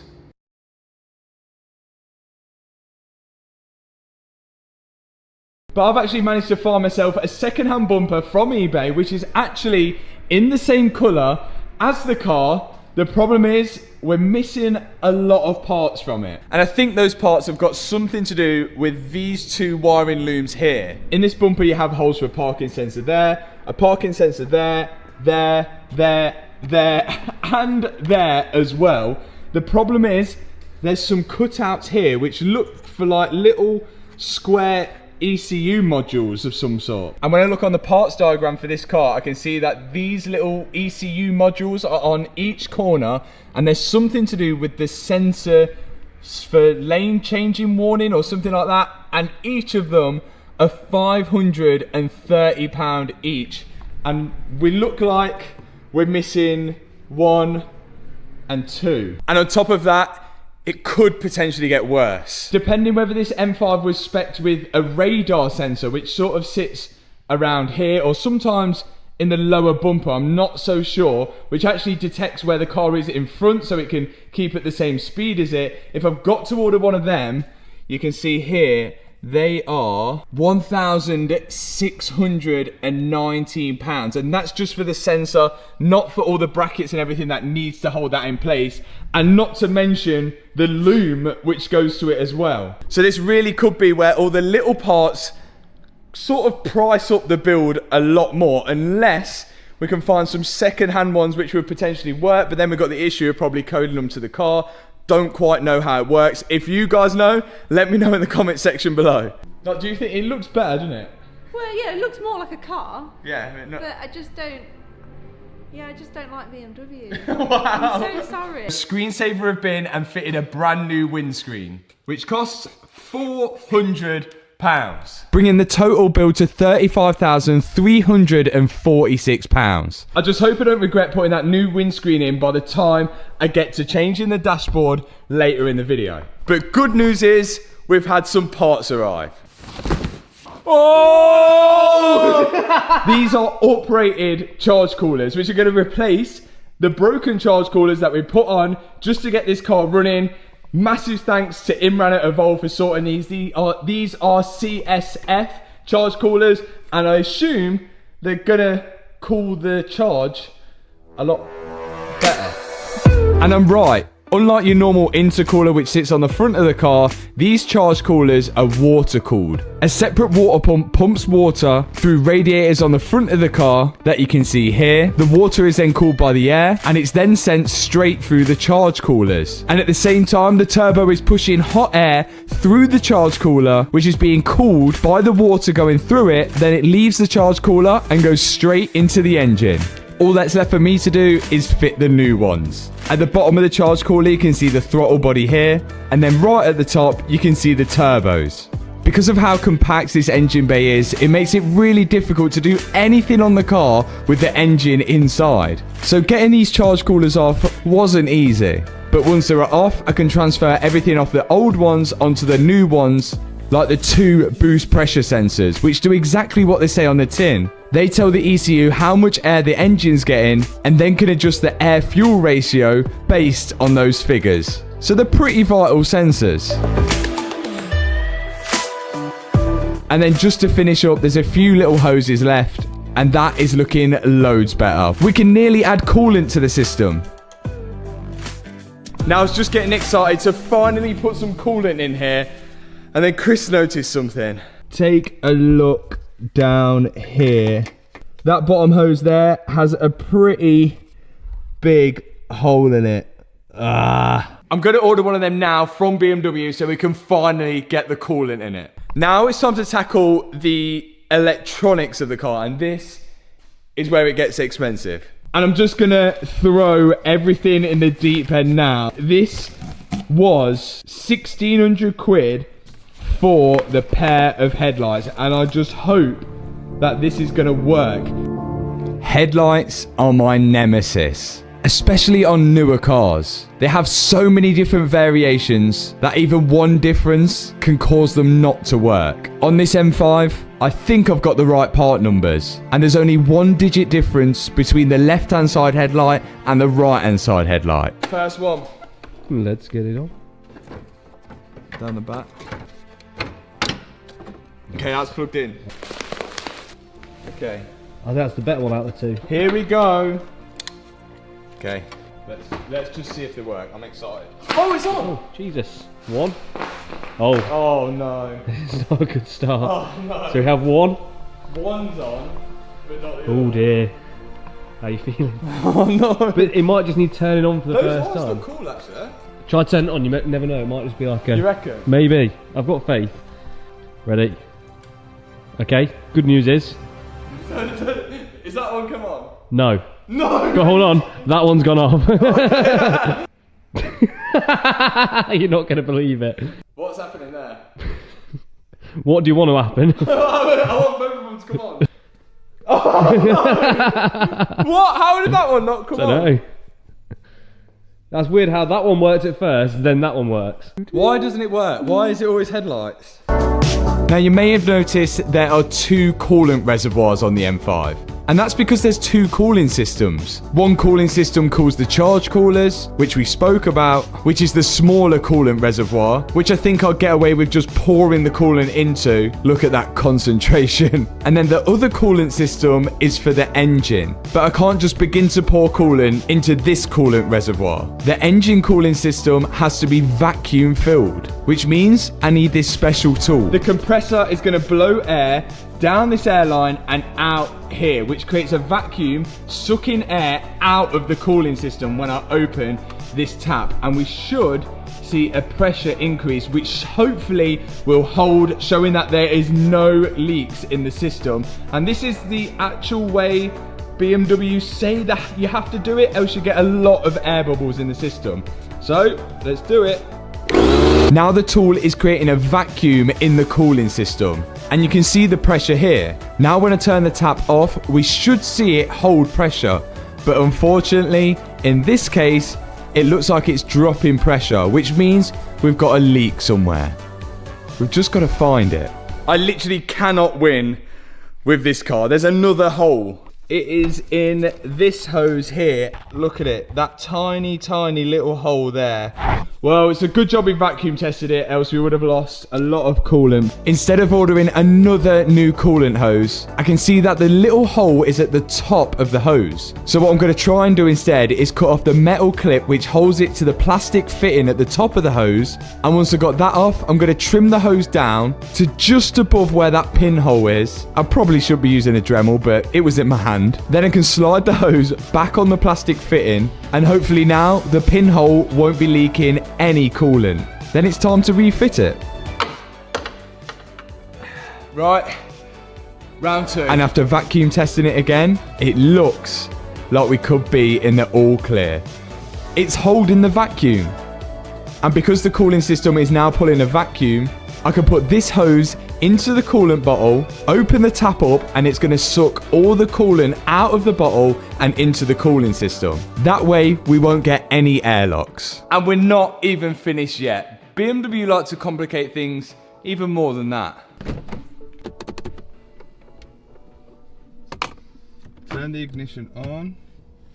Select the hottest temperature on the AC.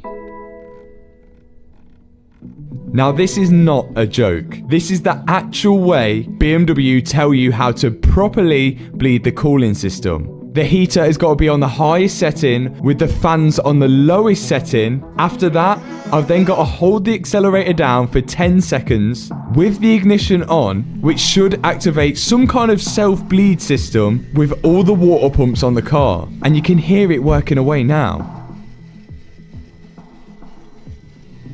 Then you're supposed to let it sit there for 12 to 13 minutes. So whilst I wait for that to finish, I use those 12 or 13 minutes to start putting more of the car together at the front end. Now when I first bought the car, it didn't even have a front end on it. It was completely obliterated. So assembling all of this was a little difficult, as it's something that I never took off in the first place. Before we get onto the electrical stuff and the bodywork, there is one final thing that we're missing on the engine, and that is air filters. And of course, we've not gone for stock filters. I'm excited about this one. I have already opened it because I couldn't wait. Again, shout out to Evolve Automotive. Imran there. Check these bad boys out.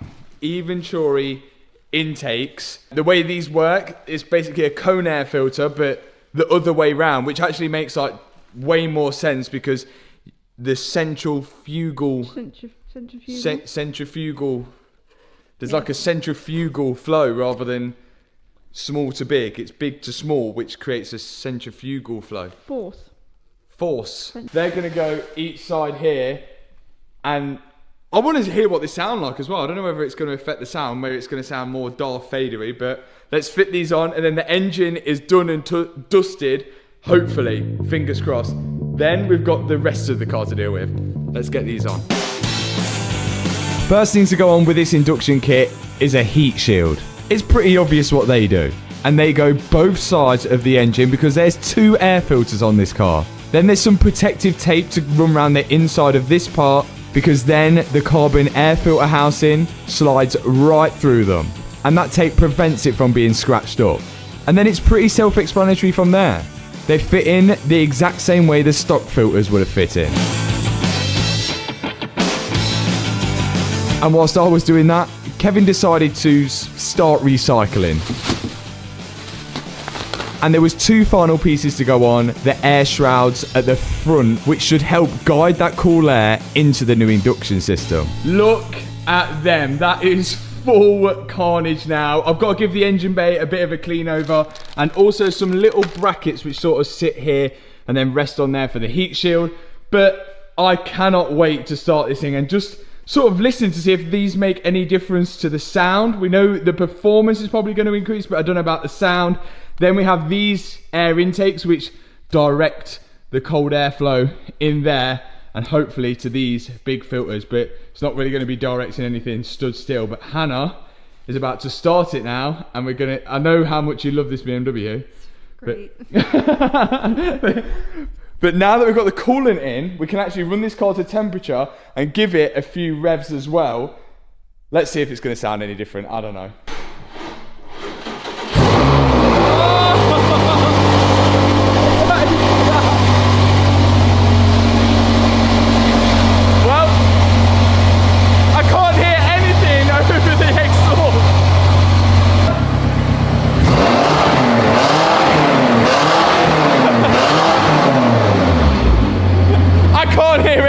Over here, but the exhaust is so loud.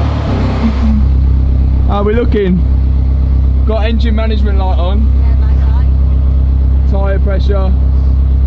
Restraint system. Why are you doing all this when the airbags still need doing? What? Why are you doing all this when the airbags need doing? Hannah was right. I'd gotten a little carried away with the upgrades when there's still so much more to repair on this M5. But just look how good it looks. I just finished all that and then realised I've missed these things off. Turbo inlet pipes. They look absolutely mental. I did think the stock ones looked a bit restrictive, that they're plastic and that. I better get these on. Okay, this is the last upgrade before we carry on repairing this M5. And this one doesn't count because it was part of the induction kit. But after all this, it should finish off any work that we need to do to the engine.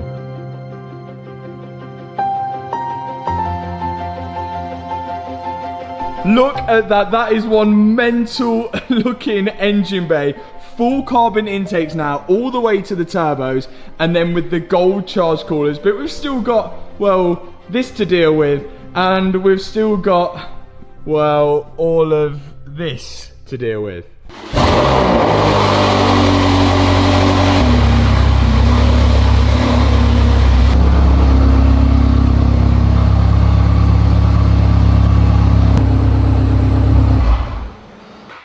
Okay, I've been putting it off long enough.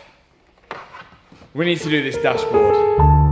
As you all may know by now, there are a lot of airbags in this M5. And when airbags deploy, especially passenger side airbags, most of the time, it means you've got to remove the full dashboard. But not only is the passenger side airbag gone in this car, the curtain airbags have gone, the steering wheel airbag has gone, and also the knee airbag has gone. Now, because we can't repair the dashboard that's already in the M5, the benefit of us buying a completely new one is that we can see where all the bolt holes are, where this thing comes off. We can see the holes there and there. But the painful ones are these two ones here, which means we're gonna have to take out the whole center console to get to those bolts. But other than that, I don't think it looks too bad. But I've said it now, ain't I? If you ever think about doing a dashboard at home, I'd advise you the best thing to do is remove both seats first. And that's exactly what I'm doing here. I couldn't imagine removing a dashboard without removing the seats first. It just gives you that much more room to move around the car. And look at the mess inside this M5. Now these seats are far from light. There's a huge electrical loom that plugs into the bottom of them, and they are fully electric, which made it that much more difficult to pull them out. Now I'm gonna have to remove this center console here to access the two bolt holes that we can see on the new dashboard, which look like they attach it to the frame of the car. And to do so, I'm gonna start from the back of the center console and work my way forward. The first time I ever removed a dashboard to do an airbag was last year on the Golf R. And since then, we've done plenty. And from what I've learned, you just can't cut corners. Sometimes I try and get the dashboard out without taking the center console, and it always comes down to having to take that center console out. So I'm not going to beat around the bush this time. I've found the two 10mm at the front of the center console which hold it to the chassis. Then I've just got to find the rest of the 10mm which do the same job. Another good technique that I used on the Porsche GT3 out in Florida was that every time I removed a bolt, I put it back in the hole where it came from after I pulled the trim out. That way it's really easy to organise where exactly the bolts came from. And now I can just about access two bolts which hold the center console to the dashboard. We're nearly there. Now the craziest thing about this, what I've just found out, is to remove this center console, you've got to remove the dashboard, which makes no sense. Even though I've undone those two bolts there and all the 10mm holding the center console to the frame of the car, I can lift it, but I can't pull it out because of the way the dashboard is shaped here. So if you look, when I pull it, I cannot slide it out because the dashboard overlaps here. But the good news now is that I should be able to remove the dashboard without removing all of this, even though I had to remove all of this to get to those bolts there. You live and you learn. So now I'm moving on to getting that dashboard finally out. But before I get to that, I've got to remove the steering wheel, along with the steering wheel airbag. I've taken the clock spring up just to make sure it doesn't spin when I remove it, as we've made that mistake before. And then I'm going to remove the wiper stalks. This is so when the dashboard is finally loose, I can pull it up over the steering column. And the more stuff you remove, the more bolts you reveal. And we just got to work through it bit by bit. Some will be in obvious places, and some not so obvious places. But having that new dashboard ready to hand made life so much easier, because now we can see where everything is.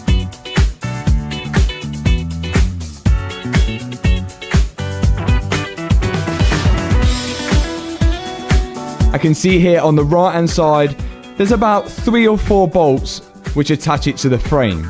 And one of them was hiding inside this compartment on the right hand side here. In fact, I think there was 2 there. Another bit of advice I'd say when doing a dashboard is make sure you're going to remove it and put the new one back in on the same day. That way your memory is fresh. And the longer you leave it, the more you forget about where things went. But if you are planning on doing it over multiple days, then take loads of photos on your phone. I think one of the hardest things about getting it back in is working out where all the wiring routed to. And if you don't get that right the first time, you could end up taking it back out again to reroute the wires, which is really frustrating. But right now, I've just about got enough wiggle room to slide the center console backwards and finally get that dash out once and for all.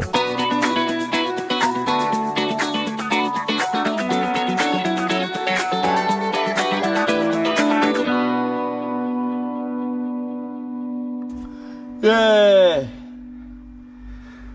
I did it.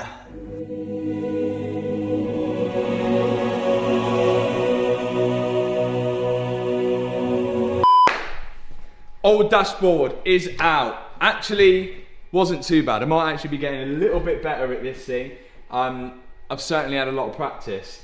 New dashboard on here. Now, this come with a passenger side airbag already bolted in. Full dashboard was £1,100, which I think is quite expensive for a dashboard with airbag, but it's because it's got this heads-up display malarkey as well, so you've got to make sure it's right. In fact, yeah, the stitching is exactly the same. I think it's like grey stitching. Full leather dashboard. Yeah, I think now, what time is it? 9:36. 9:36. Let's get this dash back in by 10:36. Oh yeah, 10:36. Yep. Let's go.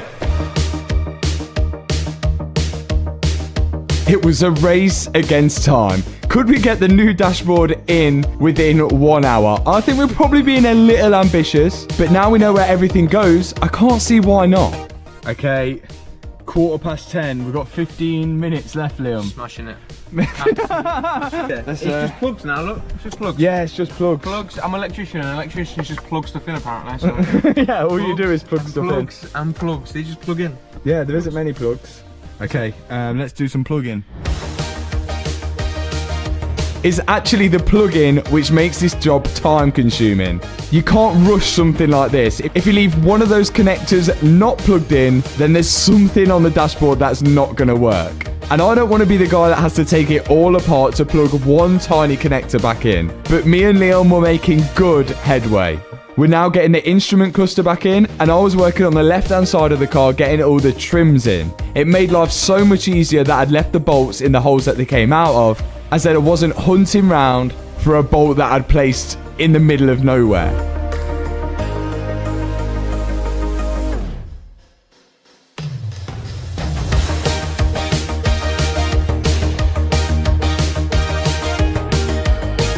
Finally, the dash was in, the steering wheel was on, and all we've got left to do was put all the center console back together. Which was a little frustrating because some things had to go in certain order.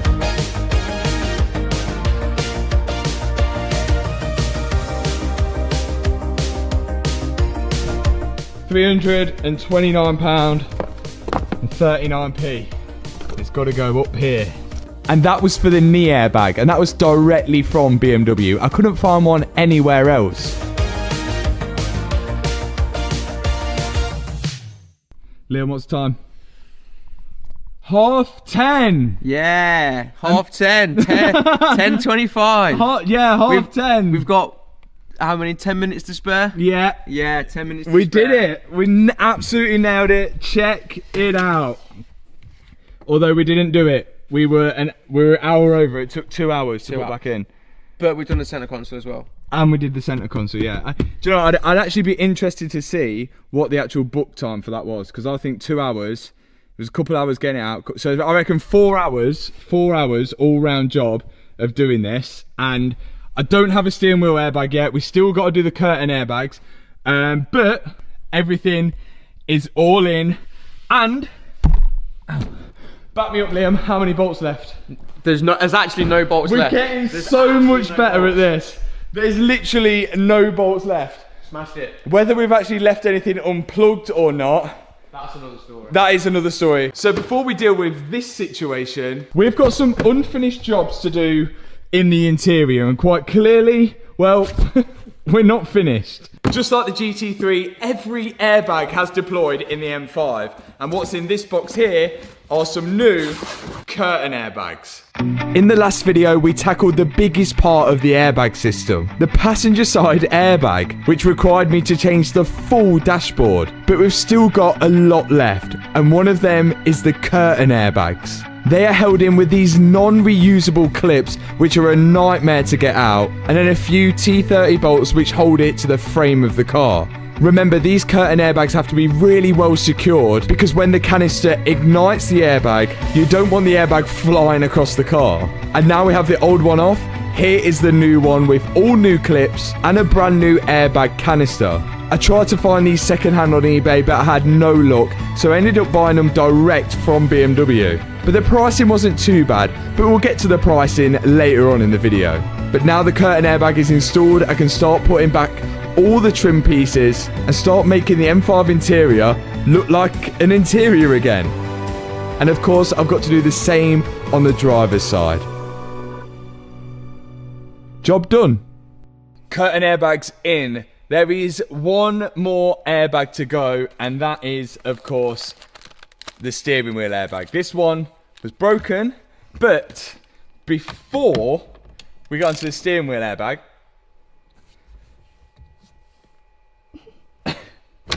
I need to remove this steering wheel because we've got some goodies for it. This is the old paddle shifter, and wait there, Imran from Evolve has got us some new uprated paddle shifters. To disconnect the electrics from the old paddle shifters, there's just a slide pin that we need to push out, and then the electrics literally just pull off the old paddle shifters. Then all I've got to do is get the electrics and the spring and connect it onto the new paddle shifters and slide in that pin back again. Once I've done that, I'll push the paddle shifters onto the back of the steering wheel. There's one electrical connector and one Torx bolt to hold it in. I'll just do the other one, then we'll put it in the car. It's the little upgrades like this that really make the difference when making a car your own. But let's not get distracted, we've still got to fix this thing. So here is the new steering wheel airbag. But we then need to move on to another part of the restraint system. And that would be the seat belts. You guys should all know by now from watching my videos, when the airbags deploy in a car, it usually locks the seat belts out. So it pulls the passenger or driver back into the seat so the airbag deploys not right in your face. Now luckily in this case I didn't have to buy 4 new seat belts. I sent the seat belts to the airbag team where they put on new tensioners. You can see the canisters here on every single seat belt, which still isn't the most cheapest of things. It's £399 for all 4. But to buy new seatbelts with tensioners from BMW, you're looking at around £300 per seatbelt. So it's not a bad saving. Fitting the seatbelts isn't too difficult, but if you don't make sure the seatbelt's in the right location when fitting it, it's likely that it would just stay locked out. So you have to be careful to an extent. Once I put the driver's side seatbelt in, I can put the trims back in to make it look nice and neat again. And then I've got the rear seatbelts to put in, and they locate just underneath the parcel shelf. The M5 is really putting me to work today. The interior is back in and looking fresh. The best it's ever looked since I've had the car. It's looking super clean in here. But one thing that we don't know yet, since replacing the dashboard, we haven't checked to make sure everything works. There was so many electrical connectors, bolts and all sorts of stuff behind this dashboard, and we want to see whether it works.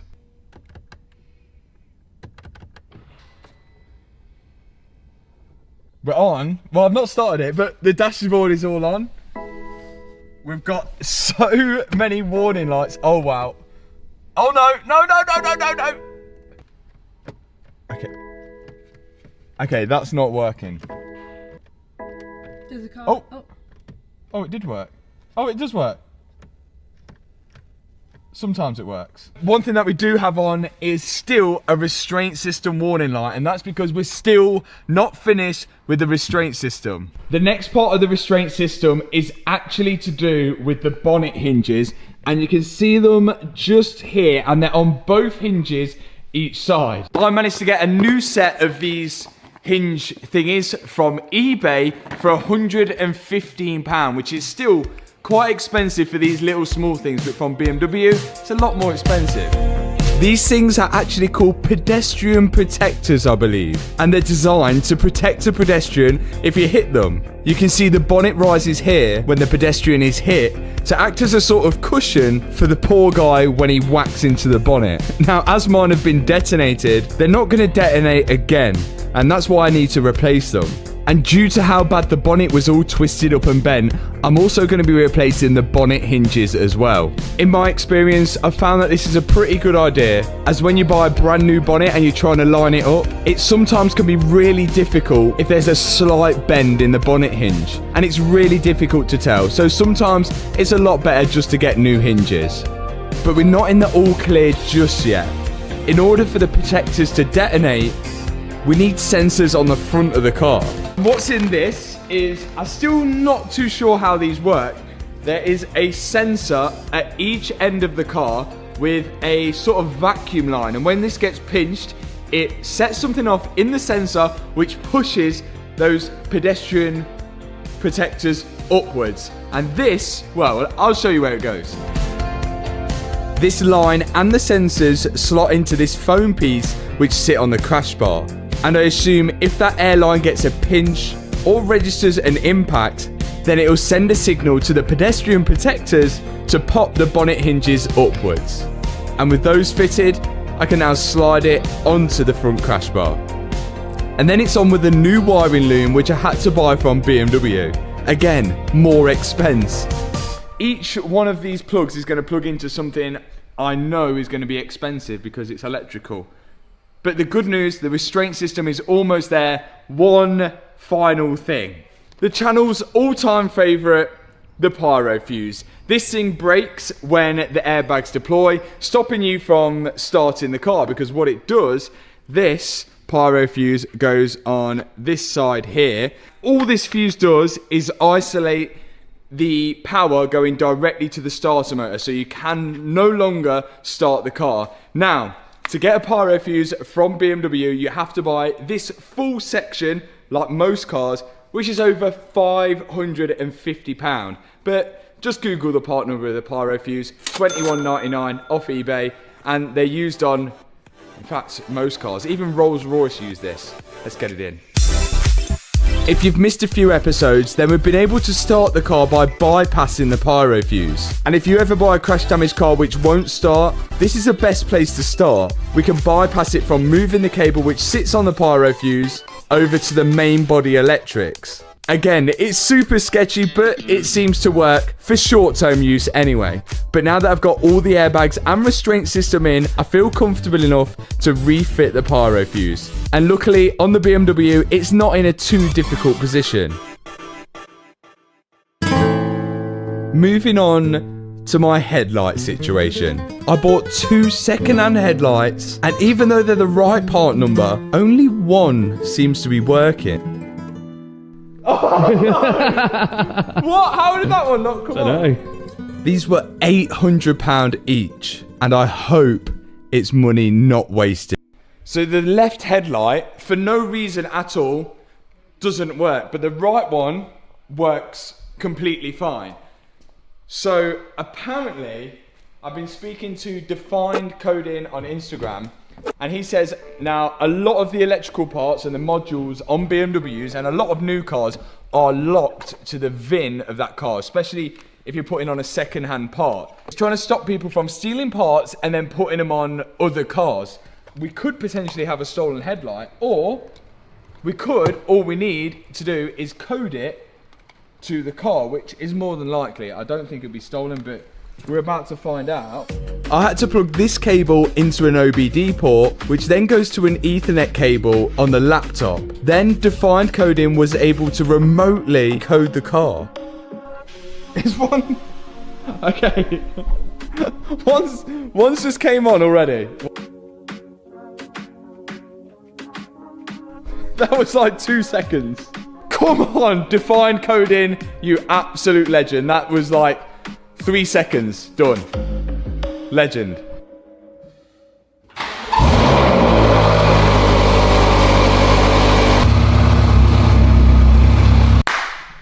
Here's the plan.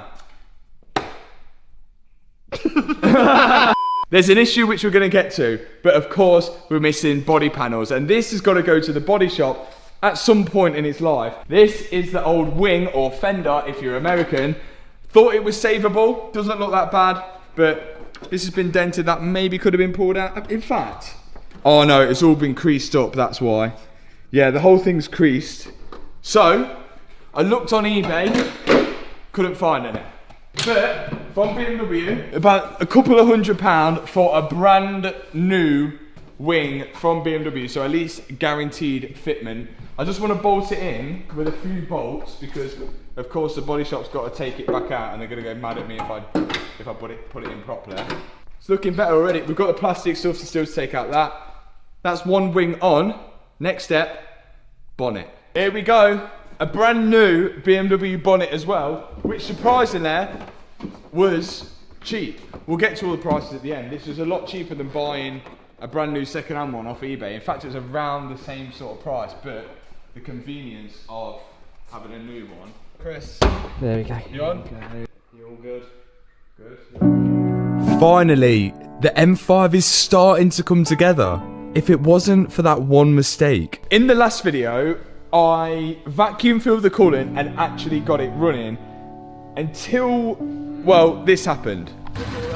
Coolant started to fly out of somewhere and it was being thrown onto the auxiliary belt, which made it so difficult to find out where it was coming from. So there's actually two mistakes I've made here, and One, I think the coolant line is this bottom one here, and turns out I think it's rubbing on the belt and it's rubbed through. So my mistake completely. I think I've routed a coolant hose in the completely wrong direction, which lead it to be resting on the auxiliary belt, and that's what's caused this hole here. And £77 later, a new hose has arrived. This time I've got to make sure it routes the right way. And once I've got that installed, I've then got to vacuum fill the coolant again, which means putting the vacuum filler onto the expansion tank, blowing air across it to suck a vacuum, and make sure it holds it, before putting in some more coolant. Well, it's holding vacuum, so there must be no leaks in the engine cooling system, which brings me on to mistake number 2. And actually, I've got an excuse for this one. It's not actually my fault. I used the wrong coolant. BMWs take green coolant, thanks to all you guys who commented and said I should use green coolant, not red coolant. I asked the parts place I got the coolant from for coolant for the BMW, and they sent me red. So I just trusted them, and well, I was wrong. Turns out it was green. Let's suck it all in, and then we could just about get the bumper on and get it out on the road. Now I'm really getting excited to drive an M5 for the first time ever. And with the cooling system vacuum filled, I've now got to fill up the charge cooling side, which has a separate expansion tank. But here's mistake number 3. You can see on the gauge that the vacuum was dropping before I even added any coolant to it. But I completely ignored it and still added coolant. And I soon found out why I shouldn't do that. Just when you think you've done it and bled the system, there's more. There's too many cooling systems on this car. Like this radiator here, this is like the only last few hoses I've not replaced. And you can just see up there, that hose must have the tiniest of pinholes in. And there's that one's going Is this one here? top of the radiator, You is replace it? this radiator? Yeah. Okay. Yeah, replace that radiator. So it's top one, and that is leaking out of the hose. You can just see it up there. oh my God. That side is the charge cooling side. The engine side seems good. Charge cooler side, no good. Here it is. Hopefully the final culprit. The tiniest of pinholes is holding this whole car back. But that shouldn't stop me from getting this car on a trailer where I can get the bonnet, the wing, and the second-hand bumper that I managed to pick up painted at the body shop. But I'm beginning to think some of you guys were right. These are all receipts for parts. I'm not going to write each individual part, but the remaining parts that I've bought has cost me another £2,700, which now brings the total build cost, including the car, to £39,569. And the cheapest one on Auto Trader right now, which is a similar year and spec, is £51,190. But that one isn't crash damaged. So we're really cutting it close, but I think we're gonna have an amazing M5 after this. Now there's some obvious things that need fixing on the M5 and some not so obvious. And well, this is one of them. even though I bought a brand new battery for the M5 because the other one was flat, I still have to jump start it with the battery pack. And well, let me explain why. The BMW comes with a lithium battery, which is super expensive, and mine was completely flat. So instead, I tried to replace it with a normal lead battery, which was still £250, which worked for a little bit. Yeah! And then stopped working. Now it should start now with the battery pack connected. No problem at all. Just check the clocks out here. If I give it a rev, the clock start. It literally doesn't even have enough power for it to rev, and it doesn't seem to charge the battery. So quite clearly, I can't get away with using a normal battery on it. It even has a power supply fault on the dashboard, and although it does drive in and out the unit, it doesn't last long before it turns off. So I've literally had no choice but to buy a brand new one from BMW, which was just short of £642. Now we all know how expensive lithium batteries are. Now the good news is the bumper, the bonnet, and both front wings, fenders if you're American, have all been painted. We'll get to the price later, but for now, I need to get these fitted onto the car, and it's going to start to look more like an M5 after this. We're starting things off simple. We've got to take the front wheel off so we can get the wing on. And now it's been painted, it's going to start to make the car look more complete. There's a few bolts on top of the wing, inside the wing, and then one where you have to open the door to access it at the top. On the driver's side wing as well, there's also a washer bottle which sits inside. This holds all the fluid for the screen wash. And then finally, the M5 trims. And then it's exactly the same for the passenger side, apart from this one doesn't have a washer bottle inside of it. Both wings are on. The next step, which could be an expensive one, where it actually turns out it wasn't too bad. Now you see the loom on the front, and it's got all these different plugs. I've actually found out where these plugs come from now, and the main issue would have been if this car has a radar sensor for that adaptive cruise control which follows the car in front.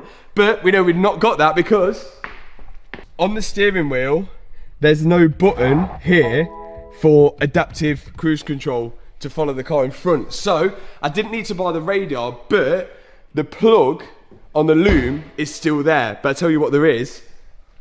These two things, which are parking assist things. Yes, that's how it goes in. I'll just cut the rest of that out. We then realised there was no part of the loom which actually plugged into those parking assist sensor things. It looks like we don't need it. I don't think we need it. I might have to take them out and I could just resell them maybe, or I could have them in and confuse the next owner to think, why are these not plugged in? We'll see. Let's put it together. So potentially I could have saved some money on those parking sensor things, but I could always sell them. Next thing to go in is the little camera which goes between the kidney grills, and after that the car needs an ambient air temperature sensor. Problem was, there was two plugs which this could potentially go in. Only way to find out which one it was for Liam to get in the car. Yep. Yep, straight away. Yeah. Sensational. Next up, it's the kidney grills. I got these cheap from eBay because they're not genuine ones, they're copy ones, but I don't think you can tell the difference. And almost the final piece of the puzzle is the front bumper. And it's really starting to come together now. But we are missing the arch linings on both sides, so we're gonna have to order them from BMW.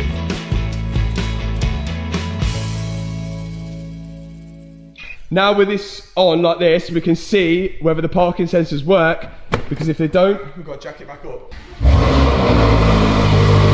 In drive. Yeah! Yeah! They're beeping, and the camera. The camera's on!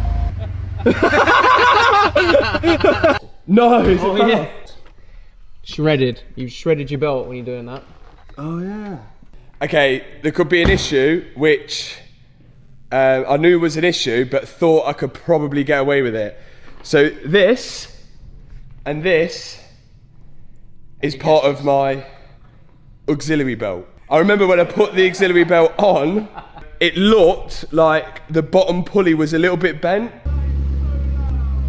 But when I ran it, everything ran fine. But I did order a new pulley, but I put the whole front end on before fitting it. Thought, oh, I'll be okay. And now, clearly not. So maybe I should put this on.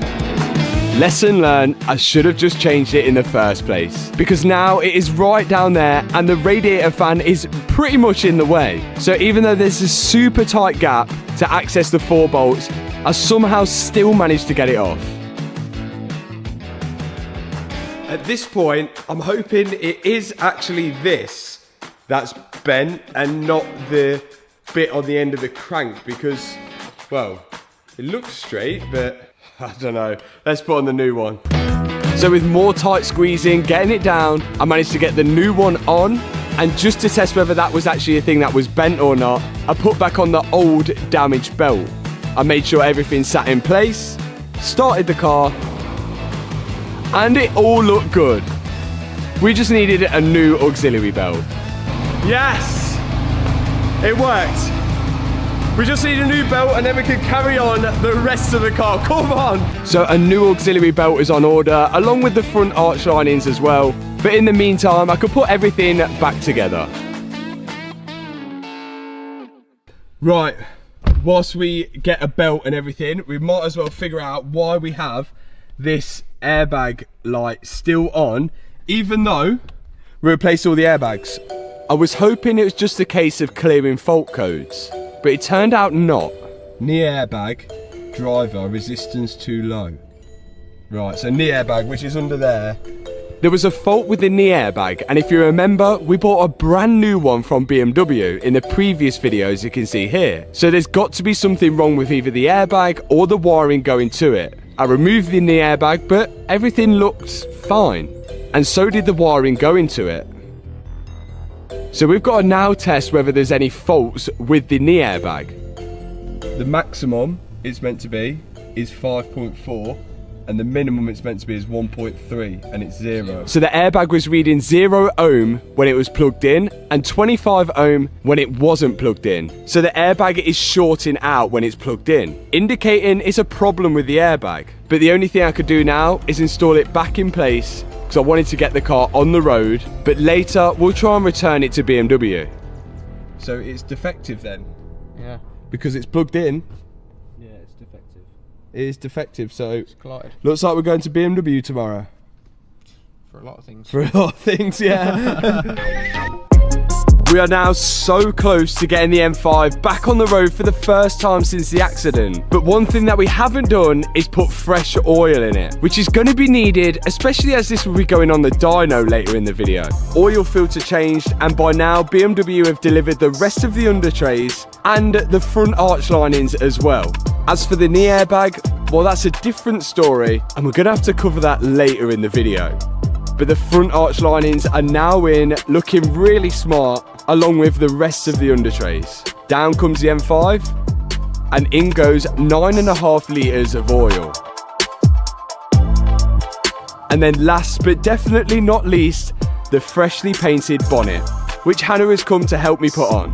This is going to be one of the most fiddliest part of the jobs, getting the bonnet and all the panel gaps lining up correctly. Best way I've found is leave the bonnet loose, close it without the bonnet latches, and edge it around till you get it perfect. And there it is, all the engine and the engine plastics all in place. Looking really smart. And that is one BMW M5. The satisfaction is real. And actually, Hannah, I'm going to let you do, because you love BMW so much. You're going to get to do the final piece. I'm going to put it on wonky. No, I don't think you can. You can do it. No.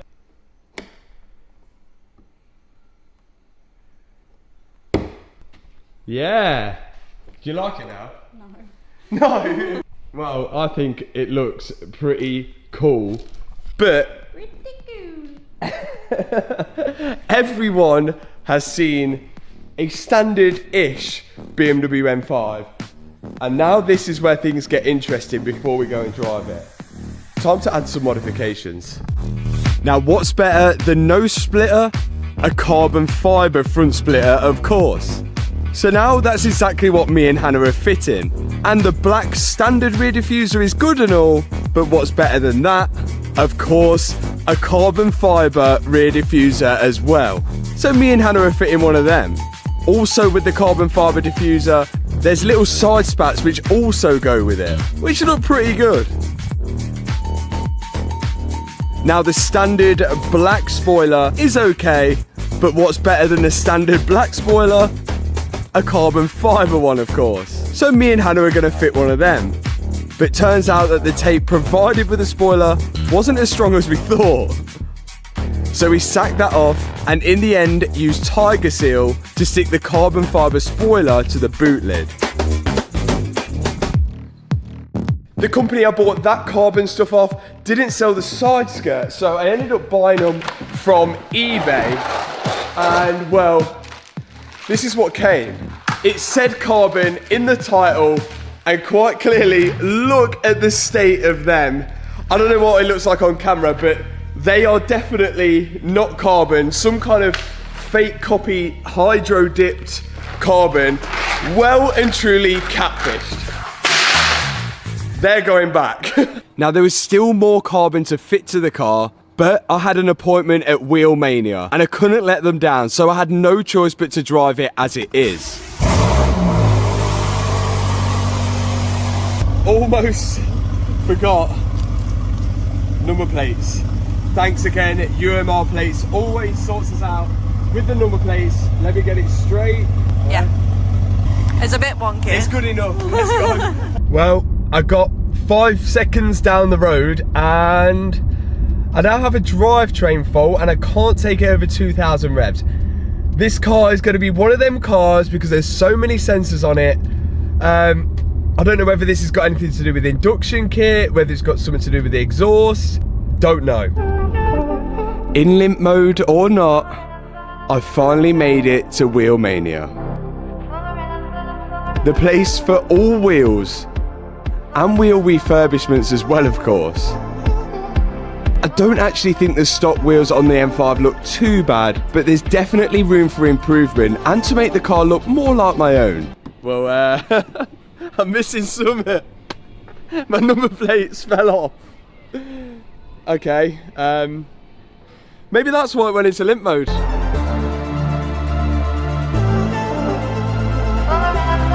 I've completely forgot what wheels I ordered because I ordered these wheels when I literally got the car because I was excited to get onto it. So this is going to be my first time actually seeing them in person.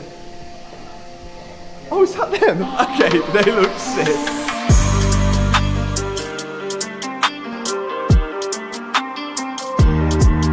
So these are the BMW M5 wheels. Go for 11 with 21 on the rear. And 9.5. 21, I forgot 21 what inch. width I ordered, inch I ordered. Do you know what? I don't know how much they're going to work with the colour of the car. Like, do you reckon they'll... I think it'll be a nice contrast. You reckon? Yeah, I think it will suit. Because everyone's going to want me to go black wheels because they've already got black on, but just I'm over black wheels now, so let's see what they look like. So now that you've seen the alloys, let me know what you think. I'm unsure they'll work with the colour of the car, but worst case, I can get them refurbished here. So when you're trying to find fitment for wheels, what's the process to getting it fitting perfect? Just message me personally, and I'll just get the bang on, no spaces required. Just WhatsApp the number. WhatsApp the number. And George's right.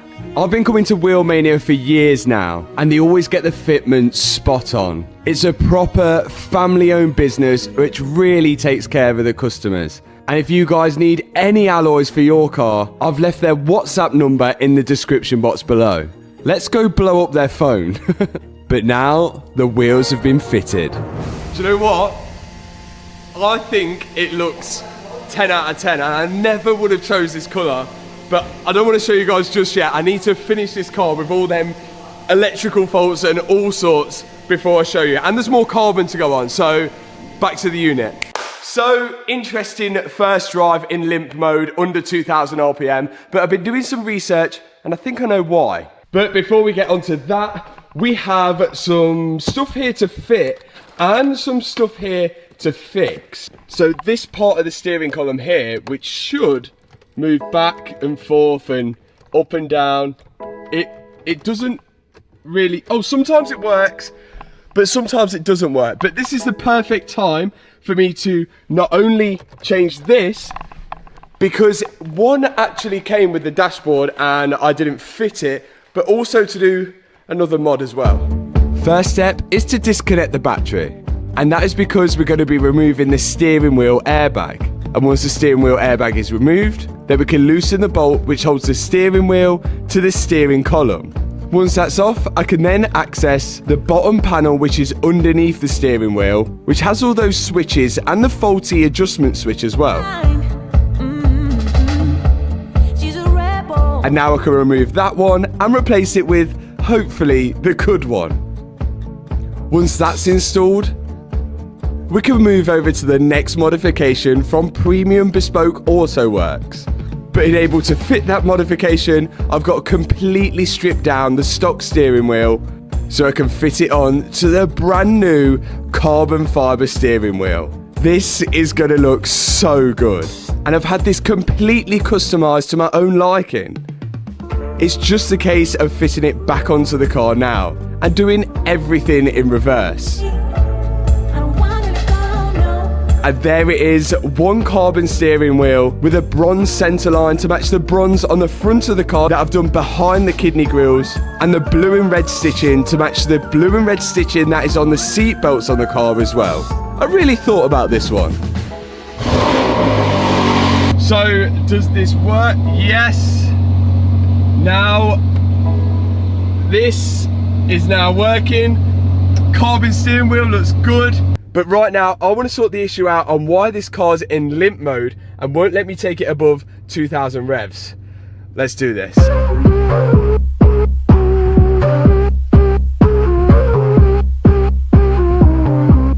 So the reason the car's in limp mode is because I've removed the OPF filters out of the exhaust, which aren't actually tested in the UK. But that should give us more power when we tune it, and when we tune it, it shouldn't be in limp mode anymore.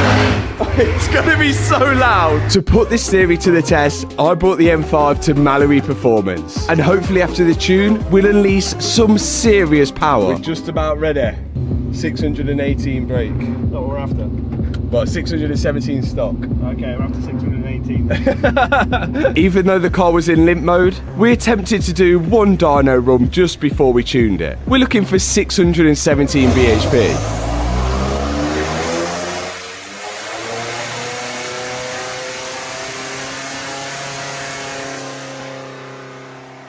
First run, we got 468 bhp and a complete drop off in revs. Of course, because of limp mode. Now Phil's going to tune the car and let the computers of the car know that I've removed the OPF filters, which should give us more power. It's going to be noisy.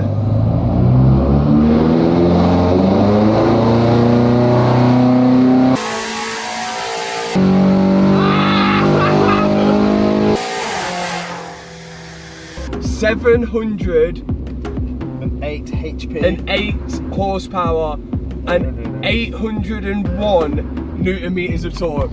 That is insane, and that's just like the base map. Do you reckon it could go faster? Probably. We're already making really good power, but Phil was determined to make more.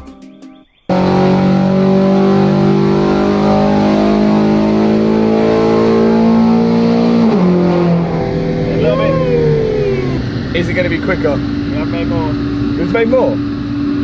720. Whoa! 720 horsepower. 104 more horsepower than stock. 720 horsepower and 802 Newton meters of torque. That is insane. There is a link to Phil's YouTube channel below. Go check it out if you want to see more powers. What does it sound like?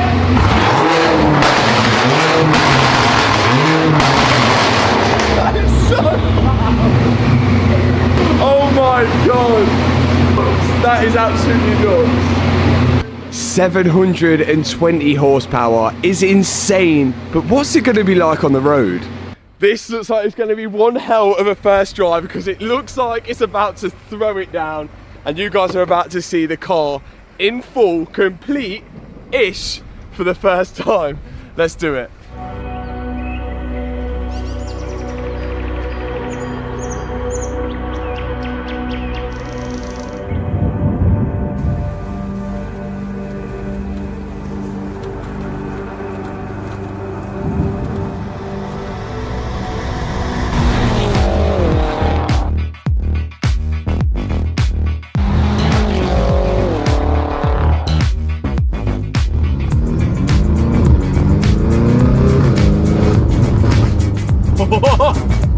This is what has made rebuilding this car. All the hours have been worth it for this now.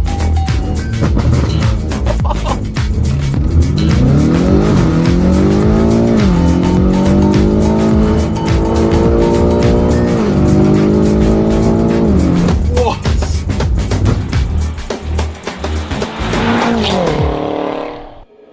So, the price, everything, was it worth it? There is another £1,200 to go on this, and we've not counted upgrade parts or anything like that because we've had loads of companies help us out, so thank you all to those companies that helped us with the upgrade parts. And remember, also Sitner has helped us out a lot with our special code MAT15, which you can all use in the description for genuine BMW parts, which brings the total cost of the build to £41,415. Hang on, I didn't add the paint, £1,250, which then brings it to £42,665 total build cost. So just over £10,000. I think without the help from other people, there's no way we would have done it. And the cheapest BMW M5 competition, which wasn't previously crashed, with triple the mileage, is £50,499. So maybe we haven't done so bad after all. The question is, was it worth it? For me, I think so. I've rebuilt a car, I've learnt so much from it. So as you guys know, we've replaced every single airbag inside this car, including the dashboard, the steering wheel airbag, the knee airbag, and all of the curtain airbags. Yet we're still getting a fault on the dashboard for airbags. In the previous video, we scanned the codes and the only fault was the knee airbag. Although we bought a brand new one from BMW, so we found it strange it was bringing up a fault. When we tested it with the auto, the ohm reading was meant to be between 1.3 and 5.4. When it was unplugged, it was 0, but when it was plugged in, it was showing 25 ohms. After speaking to BMW, they've told me I need to bring the car in with the airbag connected so they can test it to see if it's actually a faulty airbag. But some of you guys have mentioned something, and this something that you've mentioned potentially could be the fix. But in order to try it, I need to remove the knee airbag once again. It's only held in with two 10mm bolts, so it's not too hard. So here's the faulty airbag in question, but some of you noticed that on the actual airbag connector here, there's supposed to be a clip on it, and I didn't have the clip. Now this could be me being genuinely stupid, but if this works, then yeah, I'm stupid. Now this is the little clip that's missing, and apparently this thing's important. One of you guys told me that when this clip is inserted into the connector, a little bit of plastic sits between the two connectors to stop it shorting out or creating any static which could set the knee airbag off.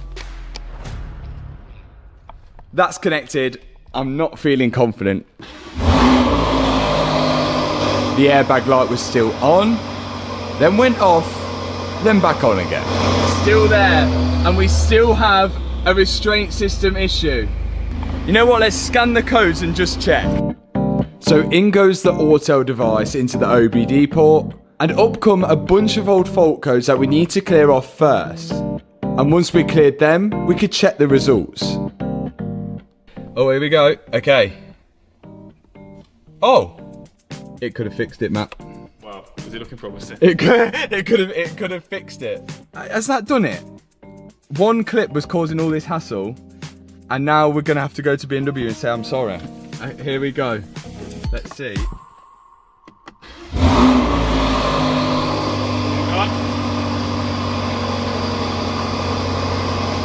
It's gone! Hey. A faultless car! Yeah, it worked. A faultless car because of one clip. Well, we've got one more thing to do before we take it to BMW, and it looks like they're going to inspect the rest of the car. In the last video, we made a few modifications, including the front splitter, the carbon rear diffuser, and the rear spoiler as well. Now, I know some of you don't really like the modifications that we've done, but I think that's what separates it from a normal M5 to my M5. It's what car modification is about, and I think one thing that is missing to sliding the rear diffuser to the front diffuser, I'm hoping, are some really nice carbon side skirts. But as we was unboxing them, all was not how it seemed. They don't even fit.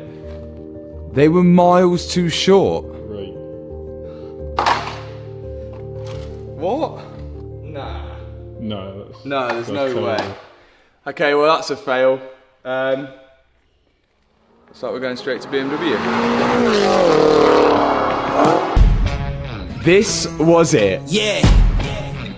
My M5 goes back to its home ground. Gotta go hard. So here we are at BMW Leicester. Now originally we were meant to come here to have the airbag fixed. They told us to bring it here with the airbag connected. We've managed to fix that. That's not going to stop us getting a health check and seeing what the technicians think of my repair, which wasn't necessarily done by a professional. Let's get this thing inside.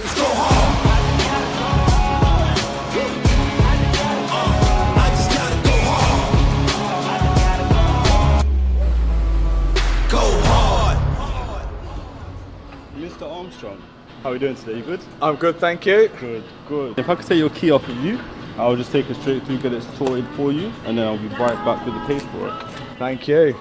Fine. Look after it. Of course. Now before the M5 goes through into the workshop, it first has to drive through these posts called a faster line, which is actually pretty clever. So this thing right here, if I remember right, it does, it's called a faster line, and I think it, if I'm right in saying, it checks, does it check the wheel alignment? Alignment, and then the bodyguard checks for damage, so when you bring it in, so just so if there's any discrepancy, if it was ever damaged on site. It's never been damaged, that car. That's fine. And a few moments later, we were able to get the results to see if the wheels were in line. How off is it? So this is basically showing me now, yeah, the front is a little off.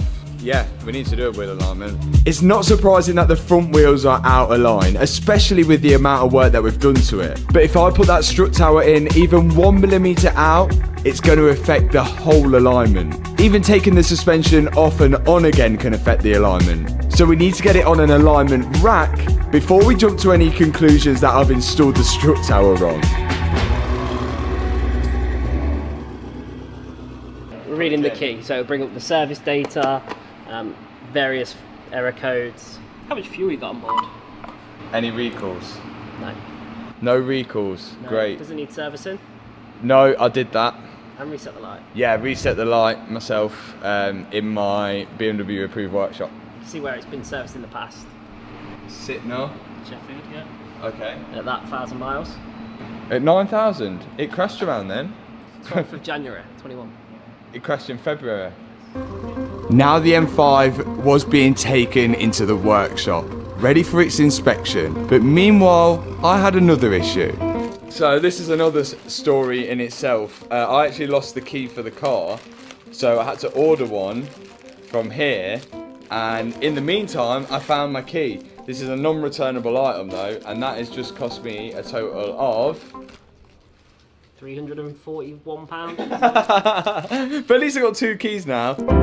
Another problem solved. But back in the workshop, Rich is preparing the M5 for the health inspection. And there's something he noticed straight away. Oh, earth point's missing. Cool. He's looking for an earth point for his battery charger, but it actually turns out the eVenturi intake was hiding it. It's covering it over. Just a couple of things already seen. obviously wiring looms in bits. As you can see, that looks like it's been crushed as well. Yeah.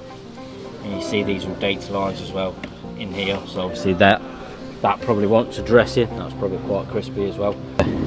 Obviously all the sealer and stuff like that. I wonder why it's like that. Why is the sealer like that? I don't know, I wouldn't like to say. But probably something to do with new inner wings and things like that. As you can see, factory this side.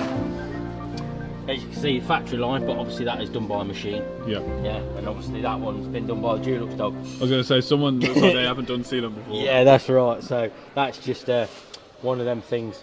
Now, after fitting structural parts, you're supposed to use seam sealer to seal the gap between each panel. The problem is, at factory, this is done by a machine, and trying to replicate the way that they do it is pretty difficult. And I was pretty terrible at doing it. Just look at that. This is how it's supposed to be done with the right equipment. It's not a major issue as long as this is all obviously safe and solid. So notice that we haven't painted the hinges. What's that all about? That's probably the cheapest thing to paint. Okay, maybe I forgot to drop the hinges to the body shop to be painted. Plug in, see if there's any faults in the system, and obviously work out what we can do from there. So what they're moaning at is these little clips, which BMW put way too many in, so I've lightened it. Okay. You don't get them in Porsches. No. No, it's just in. After Richard already upset me, he's now plugging in the special BMW diagnostic tool to find any more faults. Has it actually been mapped? It has been mapped, yeah. So this won't wipe it, will it? No, we won't wipe it. The only time we wipe it is obviously if we have to do a software update. If we do a software update, it all depends how the map's been put on and things like that. So why, if it's mapped, what is it going to show? We'll flash up. So is that my warranty voided? Yeah, then we have to send a case to BMW saying never touch this car. As you can imagine, I'm not too worried about warranty, but from the sounds of it, BMW can find out whether your car was mapped even if you take it off before it goes in. If it went bang, then you can say, well, it's had a map, so we're not going to touch it. That's right. But the thing is, even if it's not got a map on here, if that went bang and you brought it in trying to get warranty, BMW can actually search all the old history and actually find out. They can tell you where it went bang and everything else. There you go. If you want to take, and like the GPS signal knows where the car is all the time. So because it knows where the car is all the time, obviously it'll know that the car's static, but it's doing 120 mile an hour. Yeah. Even if the M5's been on a dyno, BMW can tell. If you're static, doing over 100 mile an hour, it's a bit of a giveaway. There we go for everyone watching. If your BMW's tuned, there's no hiding it really, is there? They can't really. It's all there in black and, well, orange. Onto the diagnostic parts. And as the screen was looking green, I thought it was all positive. Green, I'm guessing green means good. Green means good, blue means something missing. Yes, there is one thing which is still broken, and I think this will pick it up. And after a few moments of Rich digging around the front of the car, he found what was broken. This is the bit that we knew was broke. So that goes to your pressure sensor on your air connotation. That's it, yeah. So yeah. Adam over there has ordered me. Well, I have actually got the plug. Yeah. But yeah, I didn't have time to fix that. But well, well, at least you found it. Well, it's not that. We'll just move them out of the way so they don't short against each other. It'll probably be better. Hey, oh, look at that. There ain't many in there. I was expecting loads. You doubted me. So basically, the only faults that we've actually got in there are for the aircon, because obviously it needs gas in. Yeah. And actually for the original mount cameras, because obviously that's saying the control unit can't be found. Yeah. And then that's saying that it wants programming. We're pretty much faultless. That's not bad. That is not bad. Effort. And now he's on to the body inspection. It's getting a little nerve-wracking. So it's just little covers like that and clips and whatnot that, you know, just want doing and little tidying up here and there, bit of cable management. So far, so good. There's only a few cosmetic things that I needed to do just to tidy it up.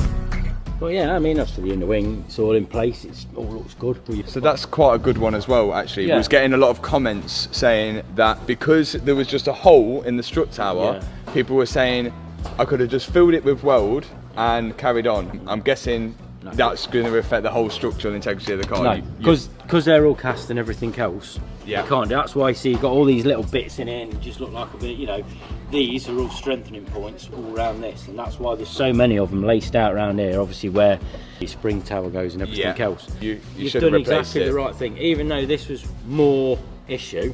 Yeah, it was exactly an right absolute, this, it was a mission of a job. because it's done properly. Obviously. That's really good to hear. So the strut tower's looking good, just a few things need tidying up. Now Rich is on to the rest of the car. Everything on the front right side is looking great, and on the rear right side is looking good. But as for the back left, we have an issue.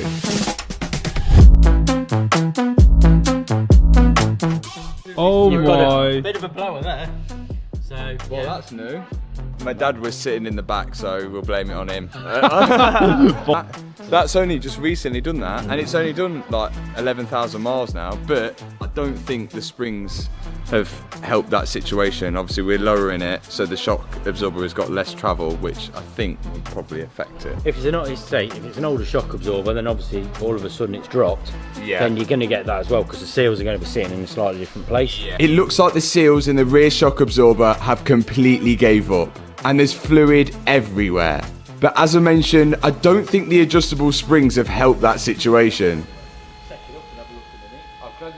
One thing with these as well, if you've had the bash pan off, Yeah. what I would always do is put new bolts in here.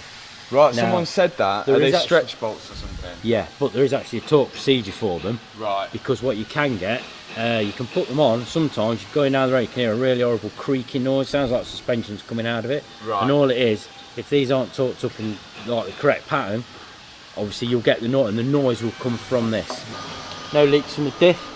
Obviously all this oil is from this shock absorber. Yeah. It's proper gone with a bang, that has. I don't know, it's strange, because I mean it's not a high mileage car or anything, but I'm thinking, the spring has not helped it a lot. You know. And that BMW, would you replace them in pairs, or would you just replace a faulty On one? an M car, replace them in pairs. If that one's gone, chances are that one might go soon. Yeah. Just purely because obviously what's on it and Yeah. sort, you know. I wonder who did that. I wonder who. So my dad drove this car for one stint at Gumball, and I have scratches on the wheel here and a scratch on the wheel here. Yeah, Dad, you're getting the blame for that one, because Matt was in the car, so he witnessed it. But other than those few issues, overall, I think we're looking good, and we're not far away from getting this car perfect. But what does Rich think? And there we go. I think, personally, we've not done too bad, but thanks for checking over the car. And we need a final rating. Every time we've done this, we had a final rating. If 10 out of 10 was a brand new showroom car, and a 0 out of 10 was how I picked it up smashed, where would you rate it on that scale? I'd probably go about 8 looking at it, to be honest with you. There were 2 8 out of 10s, one from Porsche and one from BMW. So thank you so much for that. I'm really happy with that. There's a few little things to sort, but I'm sure we can get there. There was a few faults that the guy found, that Rich found, that we need to do. One, including this rear damper, and we also have some finishing off modifications that we need to do as well. But the M5 is almost complete now. Just these final touches to finish it off. And from what it started off to what it is now, I think the transformation is absolutely spot on. Look at it in the sun. It actually looks really good on the iPhone. Let's get it inside, start the work. Jimmy B has just cleaned the whole interior as well. It is super fresh in here. I think this is like one of the best parts of the M5. But I was actually thinking that this car didn't handle the best, but after Rich found out the shock absorber was leaking drastically on the back left, that's kind of gave me a bit more of a confidence booster now, because I think that because he's found that, I know it's going to handle better when I put a new one on. But we'll soon find out. Let's get it in this ramp. Look at all this crazy stuff as well. How is it doing that? That's mental. Here is the part in question. Now, we ordered this from BMW, open, and it's one shock absorber, which was around 500 quid, I think it was. Expensive. The BMW tech said he probably will replace it in pairs, but when they're 500 quid, I think I'm going to replace this one once. It's only done 11,000 miles, so I'm hoping it's just a one-off. The reason it is so expensive is because in the top here, well, I think it is, there is an electrical connector there which adjusts the dampening depending on what mode you're in. If you're in like sport mode, obviously it goes harder. Comfort mode, it's softer. Is that all fluid in it? At least there's fluid in this one, no fluid in that one. I think we have to knock off this spring seat as well. Let's get it off. Now, because this is rear, if you remember, you can't get to the top of the strut without taking the parcel shelf off. But we think, and someone's mentioned that if you prise over this speaker cover, we might be able to get to the top of the shock absorber. So there we are. There we are. Okay, that's off. I don't think we'll get to it through there, but give it a go. But T20s, move them speakers, and if we can get to the shocks there, that will save us a big job taking all these seats out, getting the parcel shelf out and causing a mess. No, so you can't get to it. No, you can't. Whoever said that, you're a liar. They're mistaken. This is a thing, so many people comment and some of you are really helpful, and then some people, I don't know where they get the information from, but it's really hard to distinguish what comments are the right thing and what comments are the wrong thing. But someone did mention in a comment that we could get to it through here, but I don't know, maybe we've got a different card to what they were thinking, but we can't. So it is literally seats forward, parcel shelf out. So good luck. I've got a video to finish off.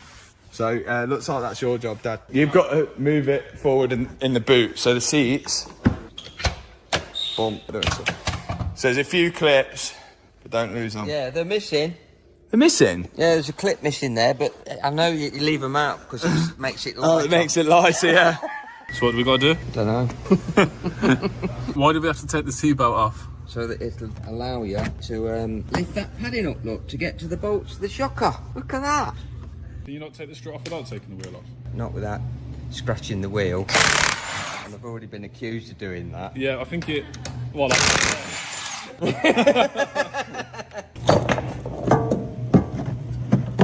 only lasted 10,000 miles. They don't make them like they used to. Should have been under warranty, shouldn't it? Yeah, is that not under warranty? You'd have thought BMW would have changed that for you. No, my warranty's void. Why? Why is it void, Matt?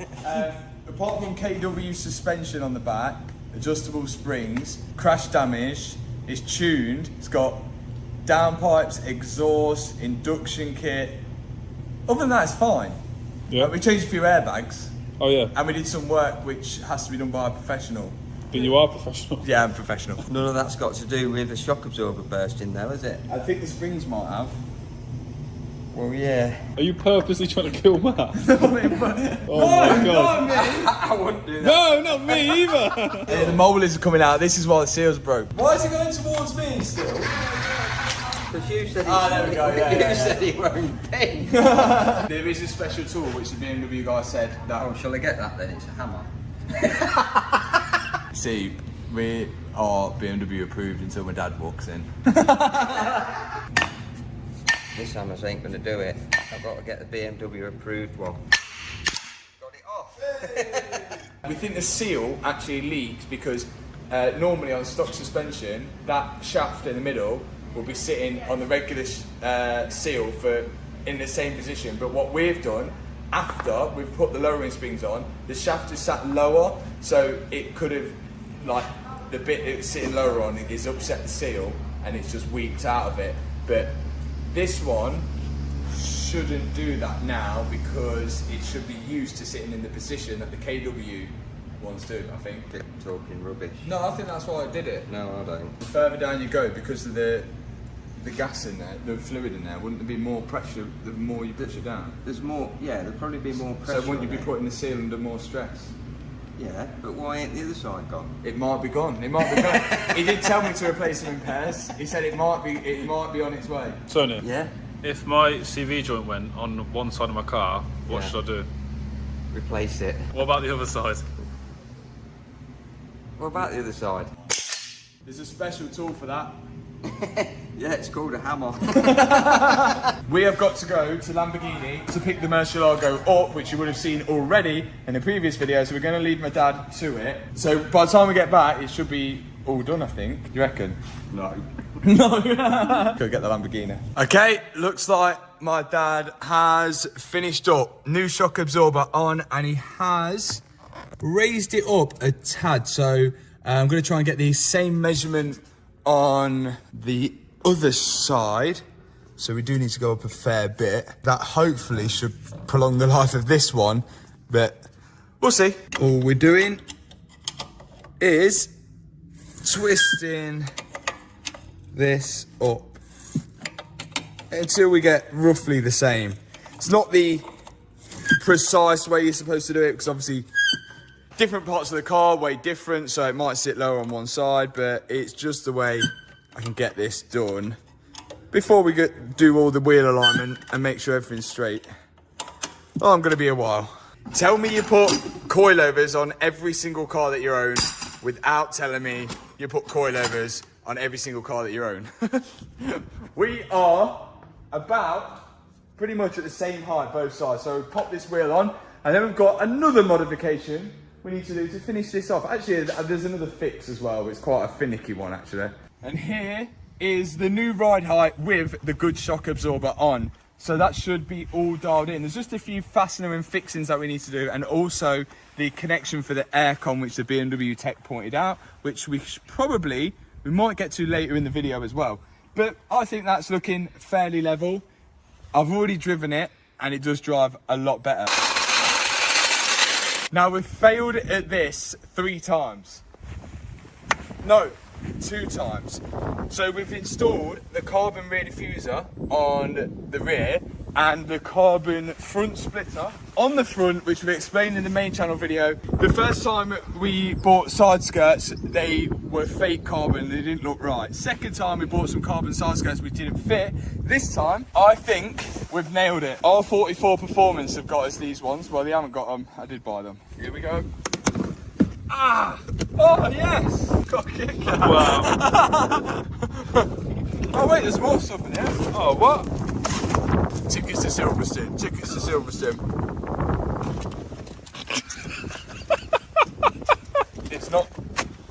It's not tickets to Silverstone, Matt. They've got like a little chain, and that's nice of them. Can I have that because you had the Kit Kat? Wait, no, there's more, Matt. There's more. This is unreal. Oh, it's just self-tapping. That's nice of them, though. Right, side skirts. We need to see if they actually fit. Also, whilst we're here, now that the M5 is pretty much on its final little bits of rebuildingness, do we need to get another BMW on the channel? Because I'm kind of liking the look of the G series BMWs, especially crashed ones. Oh, it is a lovely fit. Let's get them fitted. I know modifications aren't for everyone, and I understand that as well, but I think like modifying a car, people shouldn't be like scared of doing it because of what other people think. I think because I get it all the time. People are going to say, oh, I hate these side skirts, they don't look right, but why does that matter if it's your own car? I don't know. Like, I don't understand that. This doesn't look like any other M5 on the road. That's the difference. If it looks now different to another M5 parked up, and that's why I like it. Some people like looking the same as everyone else. Oh, probably shouldn't up on the side skirt. Yeah, oh, that's made a massive difference. It looks finished now. Yeah, like that actually looks, it slots in from the front splitter down, that's solid. That's made a massive difference. I can't believe how much of a difference that makes. We have got an M5 to give away to Craig. He bought 3 tickets, £30, and he's taking away my M5 and £2,000 cash. That's the worst drive I've ever done, all nerves and stuff. You ready? On the phone I was shaking like a leaf.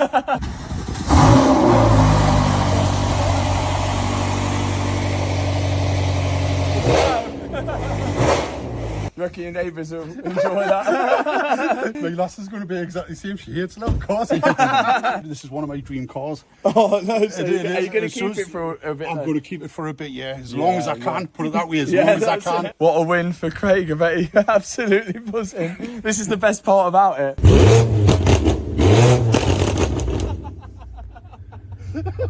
See you later. Goodbye, M5.